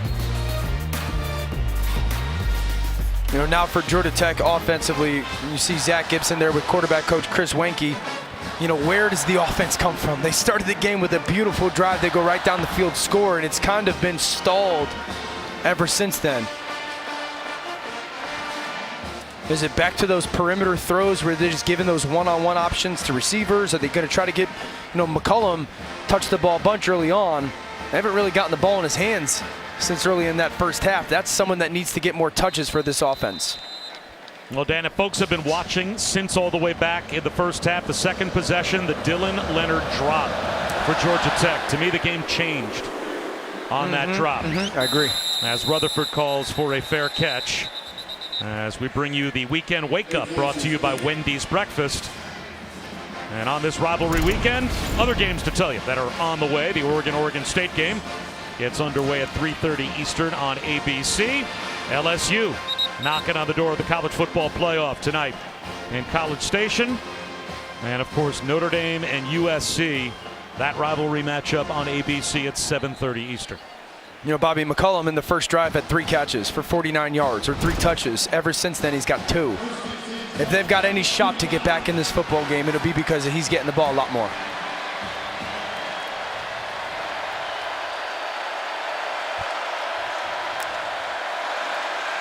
Gibson, swing pass. Dante Smith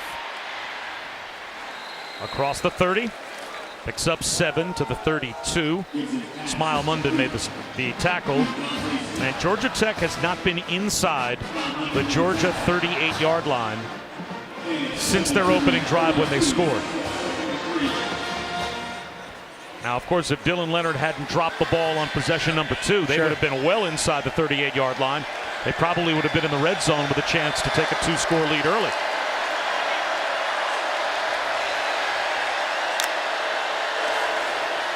Gibson dodges the rush and goes down. Lost a yard. So that should go as a sack, as Munden again forced him, and Tyke Smith was there to bring him down. I mean, we call this a cross-stalk blitz. You're going to see Munden go here, and then Dumas Johnson wait, be patient, and then go. You take the center, and there, now he's got this seam to get in between the tailback, and that guard can't get backside to him. That's why that cross-dog blitz is so good. I love the timing out of that between those 2 young linebackers. That was the first sack of the game. 3rd down and 4. Play clock winding down. Gibson trying to get his team lined up. Play clock at 3. 4-man rush. He throws into traffic and squeezes it in to McCollum for the first down. The tightest of windows, and Nate McCollum picks up 6. Bobby, it's a little bit of an out route.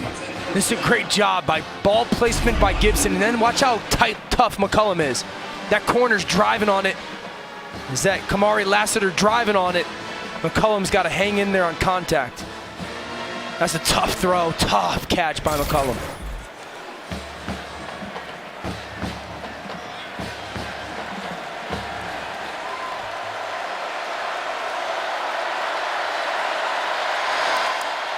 End around. Ryan King goes nowhere. Lost a couple of yards, maybe 3, back inside the 35. Munden made the stop.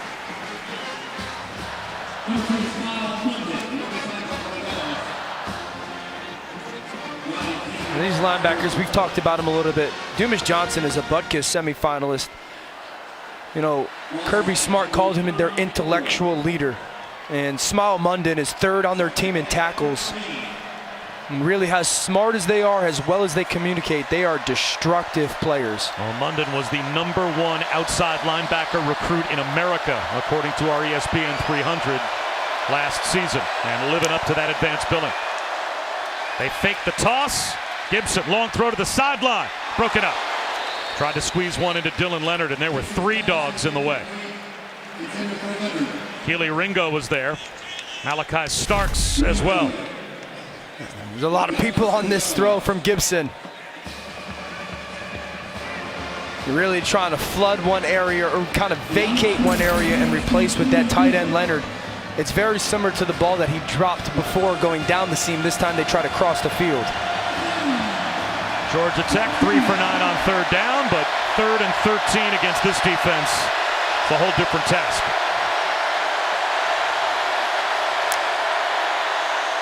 Four-man rush under pressure, and he dumps it off underneath. Ringo there to break it up. And Georgia Tech will have to kick it away.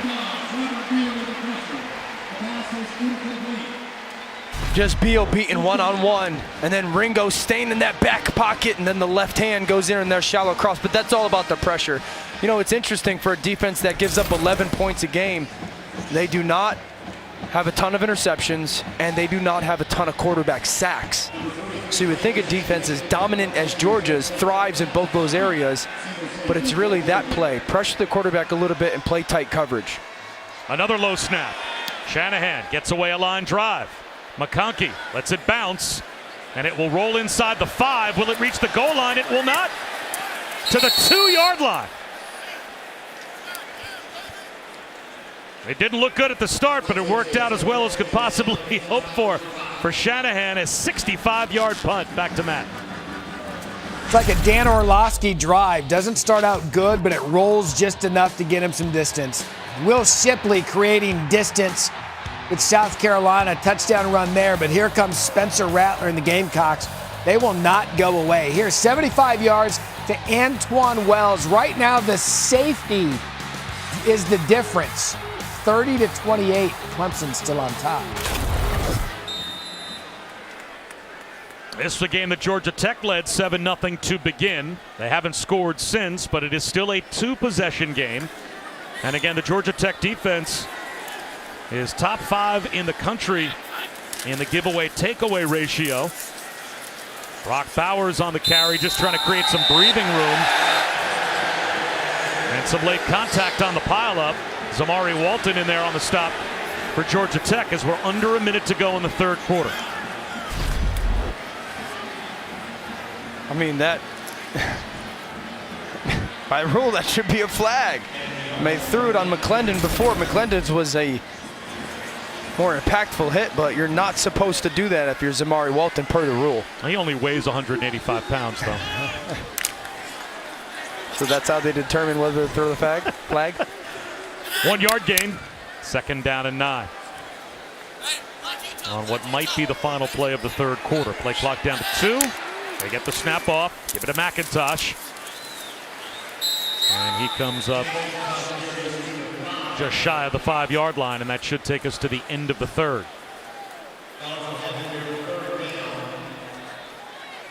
So Georgia with a 2-score lead after 3. Georgia Tech trying to get a stop defensively deep in Dawgs territory. Brock Bowers extended the lead with that touchdown scoop.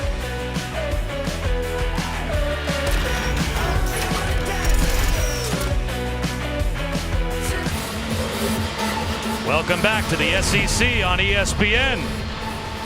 The scenes of fall here in Athens. Perfect day to watch a football game. And the Governor's Cup on the line between Georgia Tech and Georgia. And for the Ramblin' Wreck to have any chance at that trophy, you have to think they need a stop here to create a short field for their offense. Start the fourth quarter with 3rd down and 6 deep in Georgia's own end.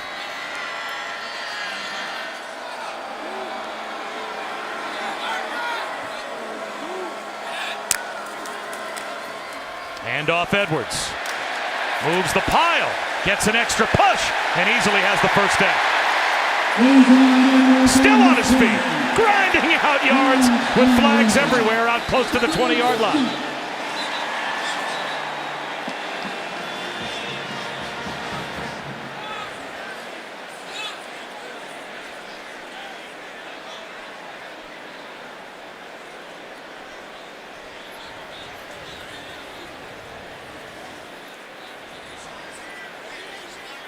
Aiding the runner on the offense, number 0.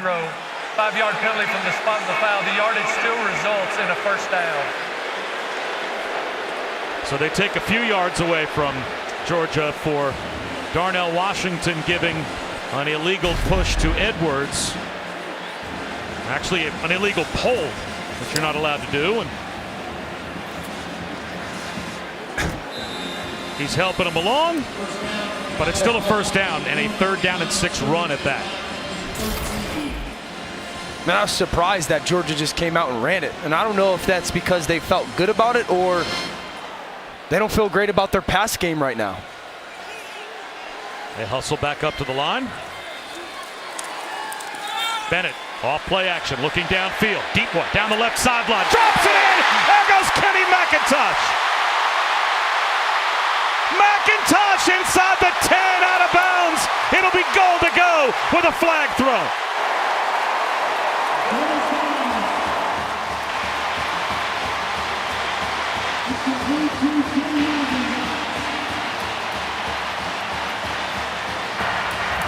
Personal foul, forced collar tackle on the defense number 20. That penalty will be enforced half the distance to the goal from the end of the run.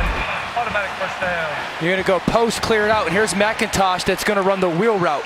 Ball fake, that the defense clears out. Look at these defenders have vision back. McIntosh runs by him. Stetson Bennett puts it over the top. What an aggressive play call by Todd Monken, their offensive coordinator. You clear out the coverage with the post, hit the tailback on the ball fake, rail route, and then there at the end, there's that horse collar. Run the ball on third down and long, and then come right back on first down and take your shot in the play action. McIntosh caps it. Touchdown, Dawgs.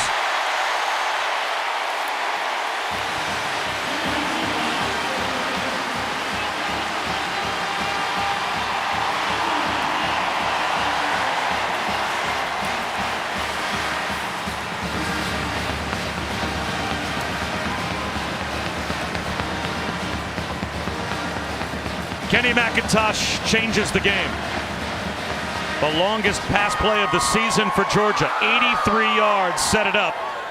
As Stetson Bennett, 139 yards passing, 83 on one play. And McIntosh with the wheel route catch and his 8th rushing touchdown of the season. You know, Bobby, right after the third quarter ends, right? That's what leads into that third down play call.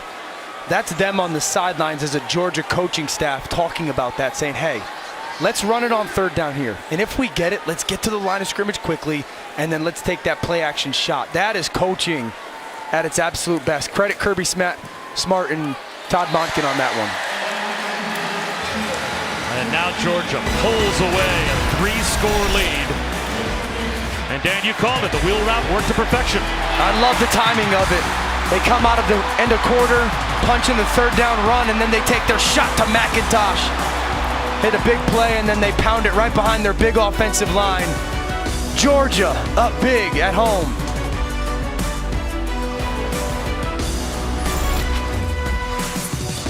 They did drop a flag out on the point after attempt. And I just gave you a great read, Bob. The result of the play is that the try is good. After the play was over, personal foul on the kicking team, number 59, got to the face. That 15-yard penalty will be enforced on the succeeding kickoff. So that penalty on Georgia, but still a 30-7 lead.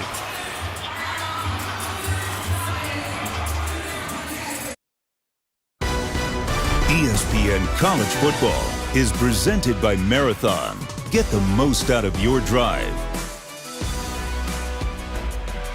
Senior day between the hedges. This before the game. Stetson Bennett with his younger brother on the team as well, able to have his whole family here on senior day. And an 83-yard wheel route a moment ago to McIntosh puts Georgia in position to break the tie and have the most wins for any senior class in a 4-year span. Malik Rutherford on the return from the 10-yard line. The 15 yards cost Georgia. And Rutherford with a terrific return to midfield. Let's go down to Chris. Stetson Bennett told me this week that he was getting emotional thinking about playing his final game inside Sanford Stadium. He said, I had to push back the tears and realize that all the moments that I enjoyed so much, what was special about them? It was because I was in the moment. He wrote something down in his notes app that he's looked at throughout the week, and it's, quote, you can't look back while you're trying to move forward. So obviously an emotional day. His mom was joking about wearing sunglasses because she had tears in her eyes before the game of what an capping off an incredible story.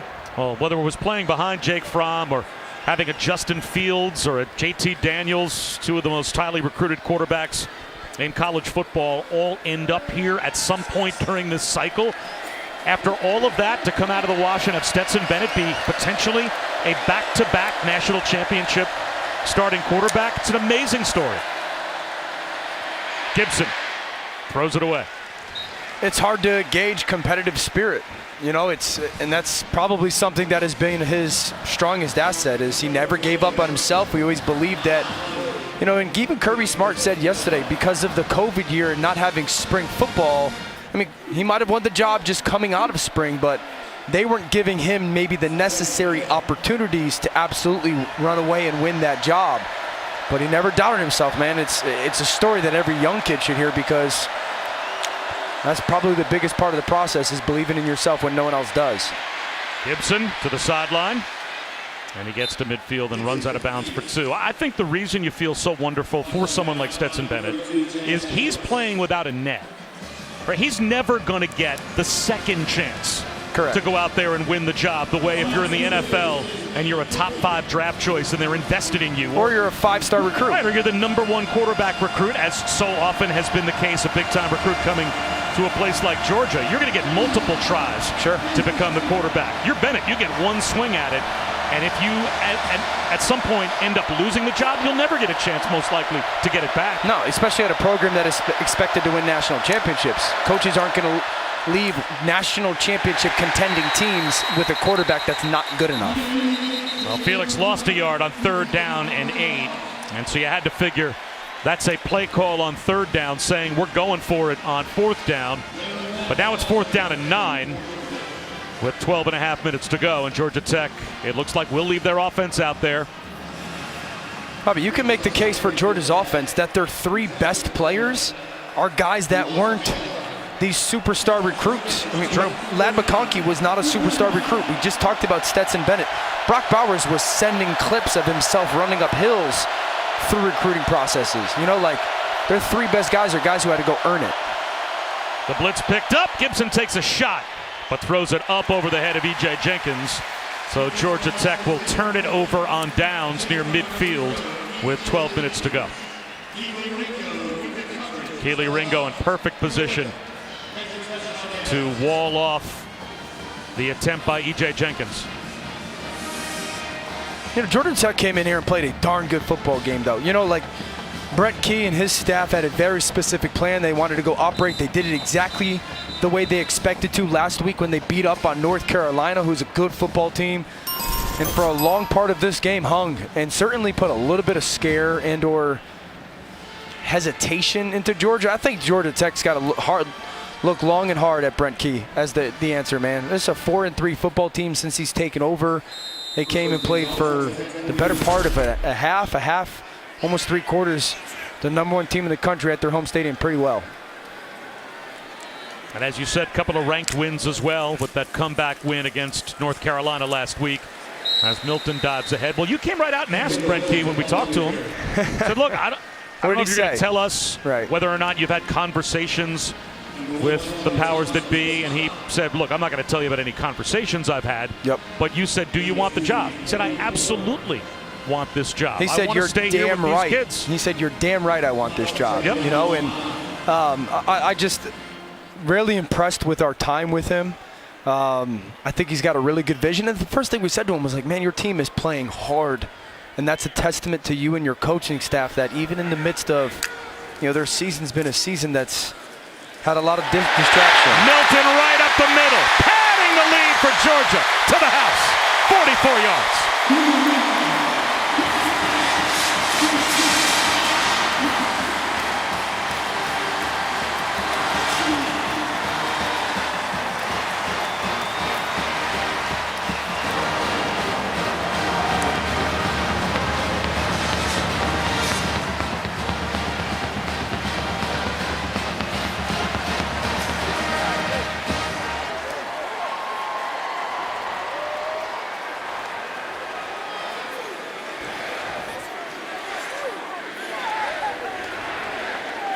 Five straight possessions with points for Georgia, and that's touchdowns 3 of the last 4 times they've had the ball.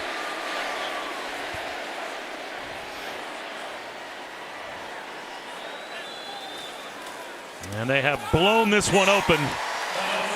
It's now a 30-point lead.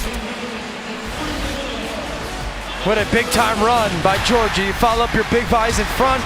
Milton runs away from the defense. It's 38-7 Georgia.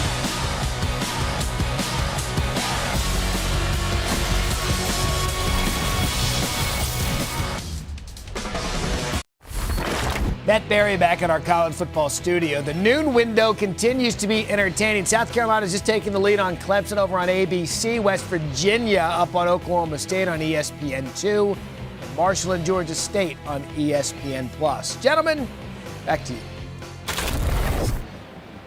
All right, Matt, thanks a lot. 11:13 to go in the fourth quarter. And the score now reads what you probably would have expected it to read. Yeah. If you weren't watching this game, but how we got here, well, it's not what we expected, and that was Georgia Tech off to a great start. They really self-destructed with some mistakes. 75 yards on their first drive and only 114 yards of total offense since. Well, the SEC Network has you covered before and after next Saturday's LSU Georgia SEC Championship game. Before at noon Eastern, 11 a.m. Central, starting with Marty and McGee, right on through SEC Nation. And a 4-hour pregame that will take you after the game as well. Be sure to head back to the SEC Network. A full breakdown, as well as interviews with players and coaches. You can always watch on the ESPN app if you are out and about. A full day of coverage on the SEC Network next Saturday surrounding the championship game. So Tyson Pumachan now in at quarterback, and a quick toss to Dante Smith. And he gets walloped at about the 30-yard line.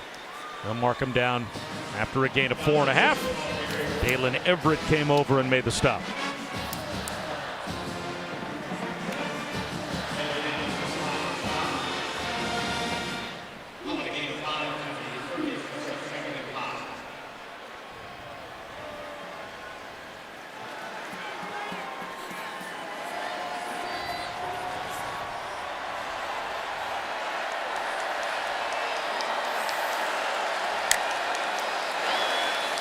Pumachan to Smith again. He sprints right, picks up the first down, about 6 yards. Tyke Smith in on the tackle.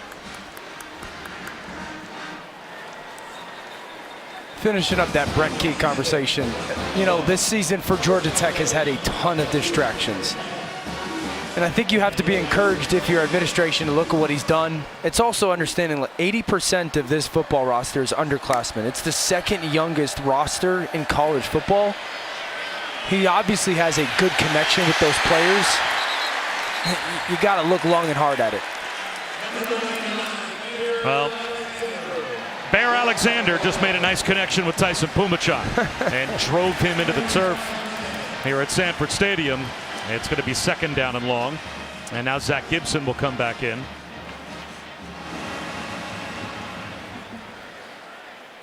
Flag down on the play. Intentional grounding. The offense number 17. That penalty is a loss of down at the spot of the foul. Second down. So Pumachan got out of the pocket but did not get the ball back to the line of scrimmage when he threw it away, as Bear Alexander, the true freshman, was tracking him down. And that certainly seems like the right call, as that ball came up a yard or two shy of the line of scrimmage. So that puts Zach Gibson way behind the chains with under 10 minutes to go. Second and 14 as Gibson comes back in at quarterback. He's under pressure. He's going to run, and he will go down at the 31-yard line. It looks like a loss of a yard. Marvin Jones, whose dad, of course, a Butkus and Lombardi winner at Florida State, and then had a long career with the Jets. And Marvin Jr. gets up with a little bit of a limp, and it looks like he's going to go down, and the training staff's going to have to come out and take a look. Injury timeout, so we will step aside.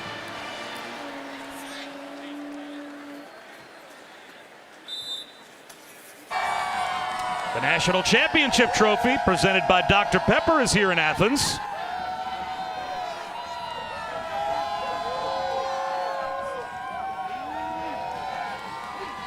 They had last year's version.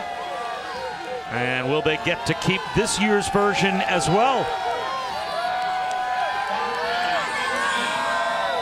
The way this defense is playing, tough to bet against them. The undefeated Dogs with 9.5 minutes to go after the injury timeout. 3rd and 15. Zach Gibson, pocket collapsing, sacked, back to the 20-yard line. Michael Williams, MJ Sherman.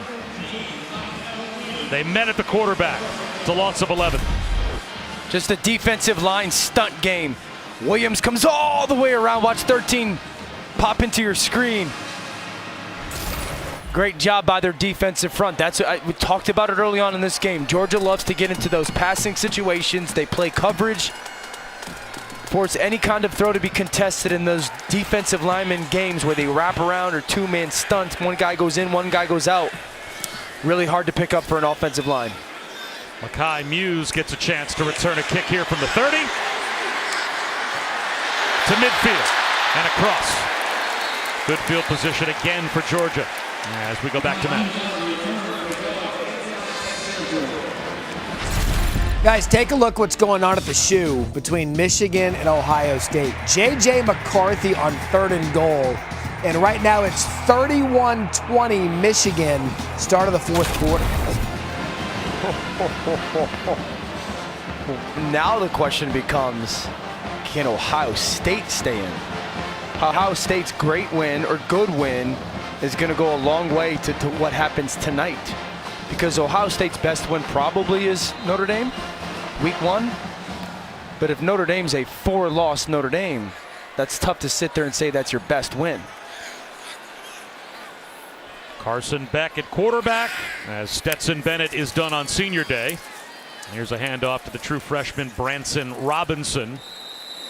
And that'll take us under 8 minutes to go. Well, the percent chance to reach the college football playoff, how it changes based on the win or loss for either team. If Michigan holds on, they're basically saying they're in. If Ohio State loses the game, they still have, according at least to our CPI, an 80% chance to get in. Wide receiver screen. I mean, but that would have to be sitting there thinking that TCU, I mean, you're not going to get in if you're Ohio State if TCU does not lose, and or if USC wins out. I can't imagine them not getting in over a 1-loss non-conference champion Ohio State. Ohio State got in one year as a 1-loss non-conference champion when they lost to Penn State, but were still deemed to be one of the top 4 teams. Ohio State was actually a team that I thought was going to match up well against Georgia because I just felt because of the pass game and the multiple receivers that they have, that would give them their best option. Robinson comes up a yard shy of the first down, so it will be 4th and 1. So as we take a look at our chances to reach the college football playoff based on the outcome of the Michigan-Ohio State game today, if Michigan wins, our playoff predictor still believes that it will be Georgia, Michigan, TCU, and Ohio State, most likely as the 4 remaining teams. And really, the odds, according to our predictor, as Robinson is able to pick up the first down, is that Michigan and Ohio State would both be in regardless of the outcome of this game, but just a much greater chance that Ohio State makes it with a loss than Michigan. It must be because at least in those projections, the committee doesn't value the ACC at all. Because if you're, and obviously Clemson playing South Carolina as we speak, but if Clemson were to win out, they would be a 1-loss conference champion and would have beaten South Carolina, who trounced Tennessee last week, and then beaten North Carolina. Wheel routes wide open, but a little late was Carson Beck on the delivery. Clayton Powell-Lee came over and closed down the distance on Cash Jones. Stetson would have made that one. Maybe that's what he's thinking. Just a little late if you're here, Carson Beck. 1, 2, 3, 4, 5. Now get the ball out of your hands before Clayton Powell-Lee can get over there. Just a blink late on throwing that wheel all the way back. Not all that different than the throw that Stetson Bennett hit to Kenny McIntosh to blow this game open.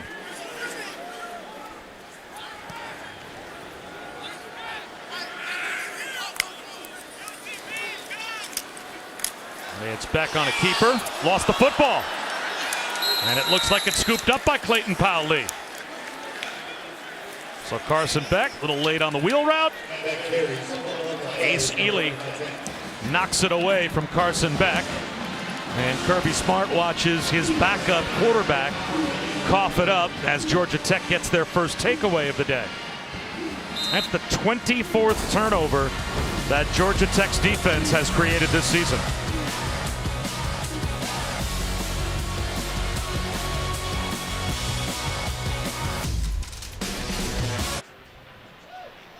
Well, now that Thanksgiving is in the rearview mirror, it's time to write your Santa letter, and Santa delivered last season.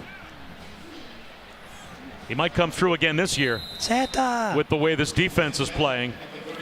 As Georgia Tech has the ball at their own 35-yard line after the giveaway with 5:51 to go. Here comes a Georgia blitz, and the slant is there. Leo Blackburn has a first down. But Dan, this is a defense for Georgia that lost 5 guys last year in the first round of the NFL draft, and they're number 1 again in points against this season at only like 1 point per game higher than what they gave up last year with 5 first-rounders, including the number 1 pick in the draft on their defensive line. And on top of that, Bob, also lost their best player, Jalen Carter, to injury.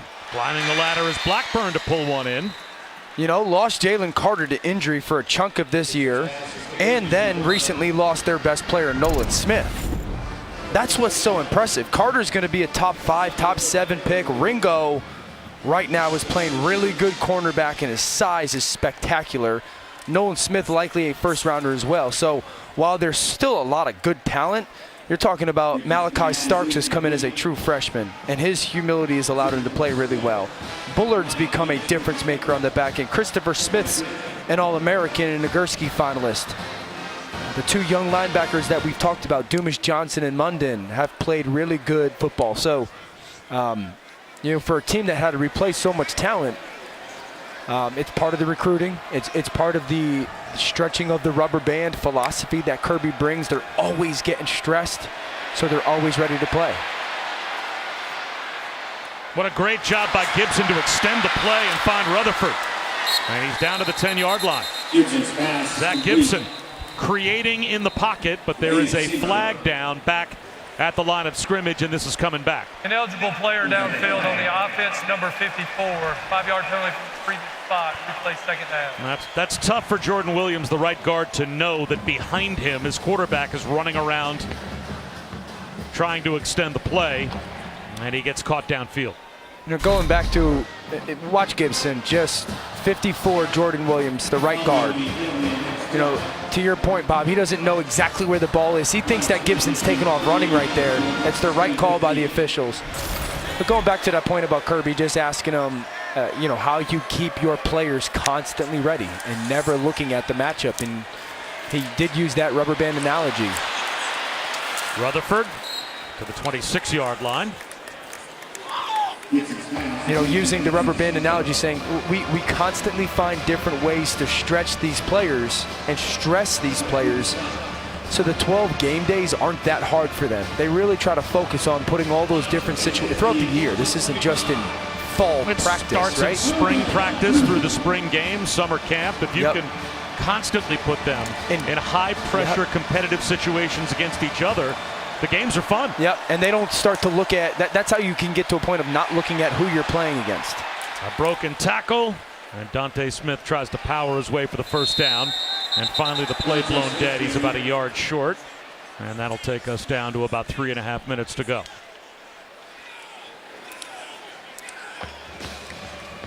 And you got to have those intangibles. Like Kirby made no bones about it. You got to be talented. Like you have to have the necessary talent to come play at Georgia. But he also believes in his resources as a program. And he said if there's a kid that we believe can help our program talent-wise, and that, you know, some of our resources can help him develop as a young man and a player, they will recruit him. The occasional 4- and 5-star player, though, still finds their way to Georgia. Yeah, stumbles upon from him what when it happens. And now a timeout called before 4th down and 1 by Zach Gibson. He'll walk over to the sideline. And there's no question Kirby Smart prides himself. Certainly you mentioned Stetson Bennett, Ladd McConkey, good examples of finding the diamond in the rough that becomes a great player for this program. But since 2016, since he took over, they got 15 5-stars and 7 top 10 classes. And how about this offensive line that's got a top 10 offense in America and second in the country in rushing touchdowns and average 38 a game? They don't have a single senior in there too deep on the offensive line. So that unit's going to come back. I know they've got a 2024 quarterback recruit, Ryan Puglisi from Avon Old Forms in Connecticut, that's coming down as a big-time quarterback talent as well. So to your point, there are some gems that they find in the Ladd McConkeys and Stetson Bennett, but they also get a bunch of really good players. Georgia Tech playing for pride on 4th down and 1. They'll toss it to Smith. He wants to throw it, and the trick play. Bobbled but works. Malachi Carter for the touchdown. Dante Smith's pass is complete. Malachi Carter for the touchdown.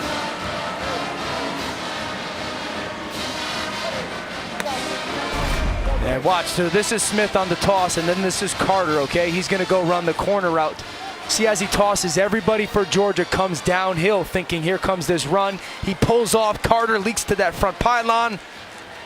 And Dante Smith, ooh, a bobble there, but the touchdown. Really cool play call by Georgia Tech in that moment. So the second touchdown for Georgia Tech and the first points they've put on the board since their opening possession of the game, and at least a reason to smile for the Yellow Jackets on the short end of a lopsided loss once again to the Dogs as we take a look at our SEC Spotlight brought to you by T-Mobile, and we look ahead to the championship game, the 5th meeting for the SEC title between Georgia and LSU. And LSU, highest ranked 2-loss team in the college football playoff rankings since Auburn in 2017. If LSU beats Georgia, is that going to put them into the top 4? Do they have a puncher's chance to win the game against Georgia? And if they do, as a 2-loss team, would they get in? They'll have to play their best game of the year to beat Georgia, okay? Do they have a chance with 2? So I want to talk about the matchup a little bit first. Okay. So I think they've got talent defensively, LSU, especially with Perkins, to keep themselves in the game. Offensively, Jaden Daniels, throughout this year, really grew up and used his feet a lot more in their offense. We know they've got perimeter players, Keyshawn Boutte, really good perimeter players, but I feel Georgia will match up well against them defensively. But if Georgia somehow were to beat, LSU were somehow to beat Georgia, yep. I think the Florida State loss looks better week 1, right? Because Florida State now is a top 15 ranked team, top 13 ranked team. And how much do they value Tennessee still as the committee? Because Tennessee, we called when Tennessee absolutely blew the doors off of LSU at home. Georgia Tech, and it looks like a timeout was called before the onside kick by Georgia from the sideline. I mean, what you're hoping if you are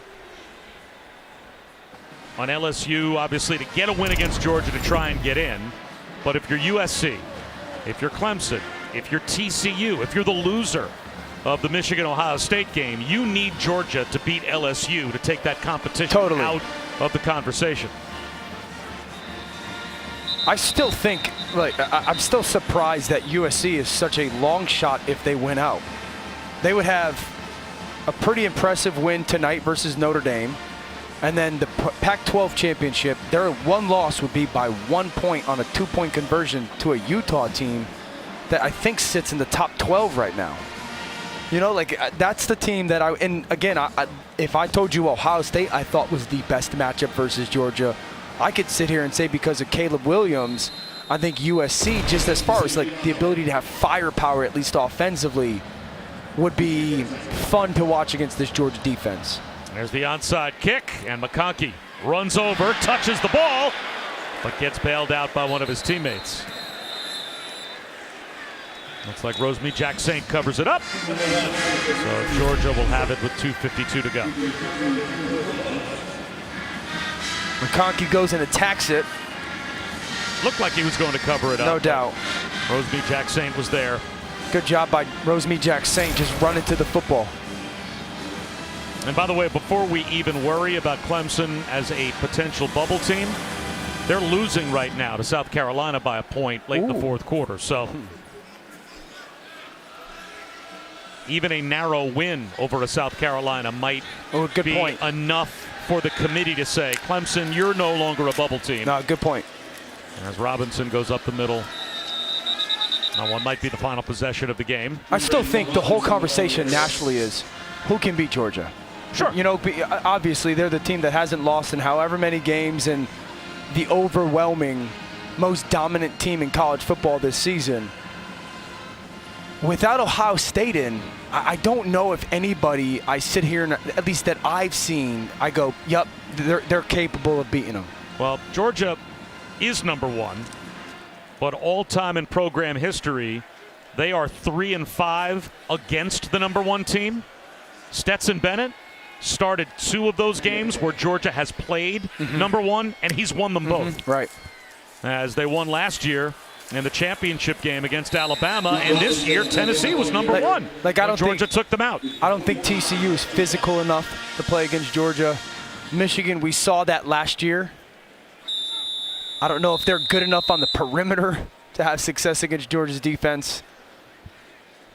I honestly felt it was Ohio State and or USC because of at least the diversity of their perimeter players. So we've got an injury timeout, and there's one lone Tiger Eye over there in the student section. As he's getting set for that SEC championship game. And this is what LSU is up against. The dominance of this program, 29-1 in their last 30 games, improving upon that today and outscoring the opposition by an average of close to 27 a game. Third program since 1992 to go undefeated in the SEC in the regular season and undefeated again this year, leading FBS in points allowed and 11 in points scored. And that in spite of the fact that they lost 15 players last year to the draft.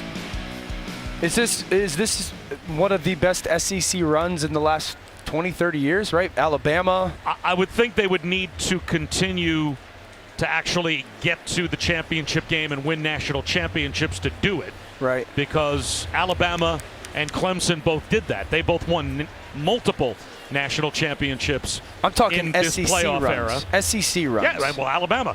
Right. I mean, Alabama's run over the past, 15 years under Nick Saban. I mean, Georgia still has, I think, some making up to do before they can go side by side with what Alabama's accomplished. But I could also sit here and tell you, I think you can make the case at least that Georgia's arrow is pointing slightly up, and I'm not saying Alabama's not like falling off the cliff. But Georgia, at least over the last 2 or so years, you've got to feel is a little bit more ascending on their start of their run, where maybe Alabama's plateaued, I guess. You have to do it over an extended period of time before there's going to be that changing of the guard. What's up with all these other fans here? They're sneaking in. That's allowed. He's camouflaged because it's a similar color. We would never allow someone to wear a Rutgers sweatshirt at a UConn game. Well, I mean, if you're going to wear Rutgers colors at a UConn game, you're just asking for trouble.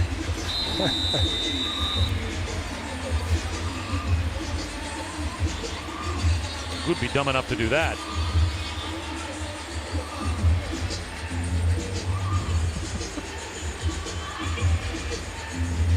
So with Clayton Powell-Lee being helped off the field, we're down to the final 90 seconds. And it's third down and a foot for Georgia as they try and get to the point where it will be victory formation. Carson Beck at quarterback. Cash Jones and Branson Robinson have been doing the work at tailback. It is Robinson in there to take the handoff and pick up the first down. So Georgia Tech put up a good fight early. And clean old-fashioned Haight got off to an unexpected start. when the Ramblin' Wreck went right down the field and scored a touchdown on their opening drive. But then some self-inflicted wounds by Georgia Tech and the dominance of Georgia eventually taking over. And it will be a 12-0 regular season for the Dogs as they head into the SEC championship game next week.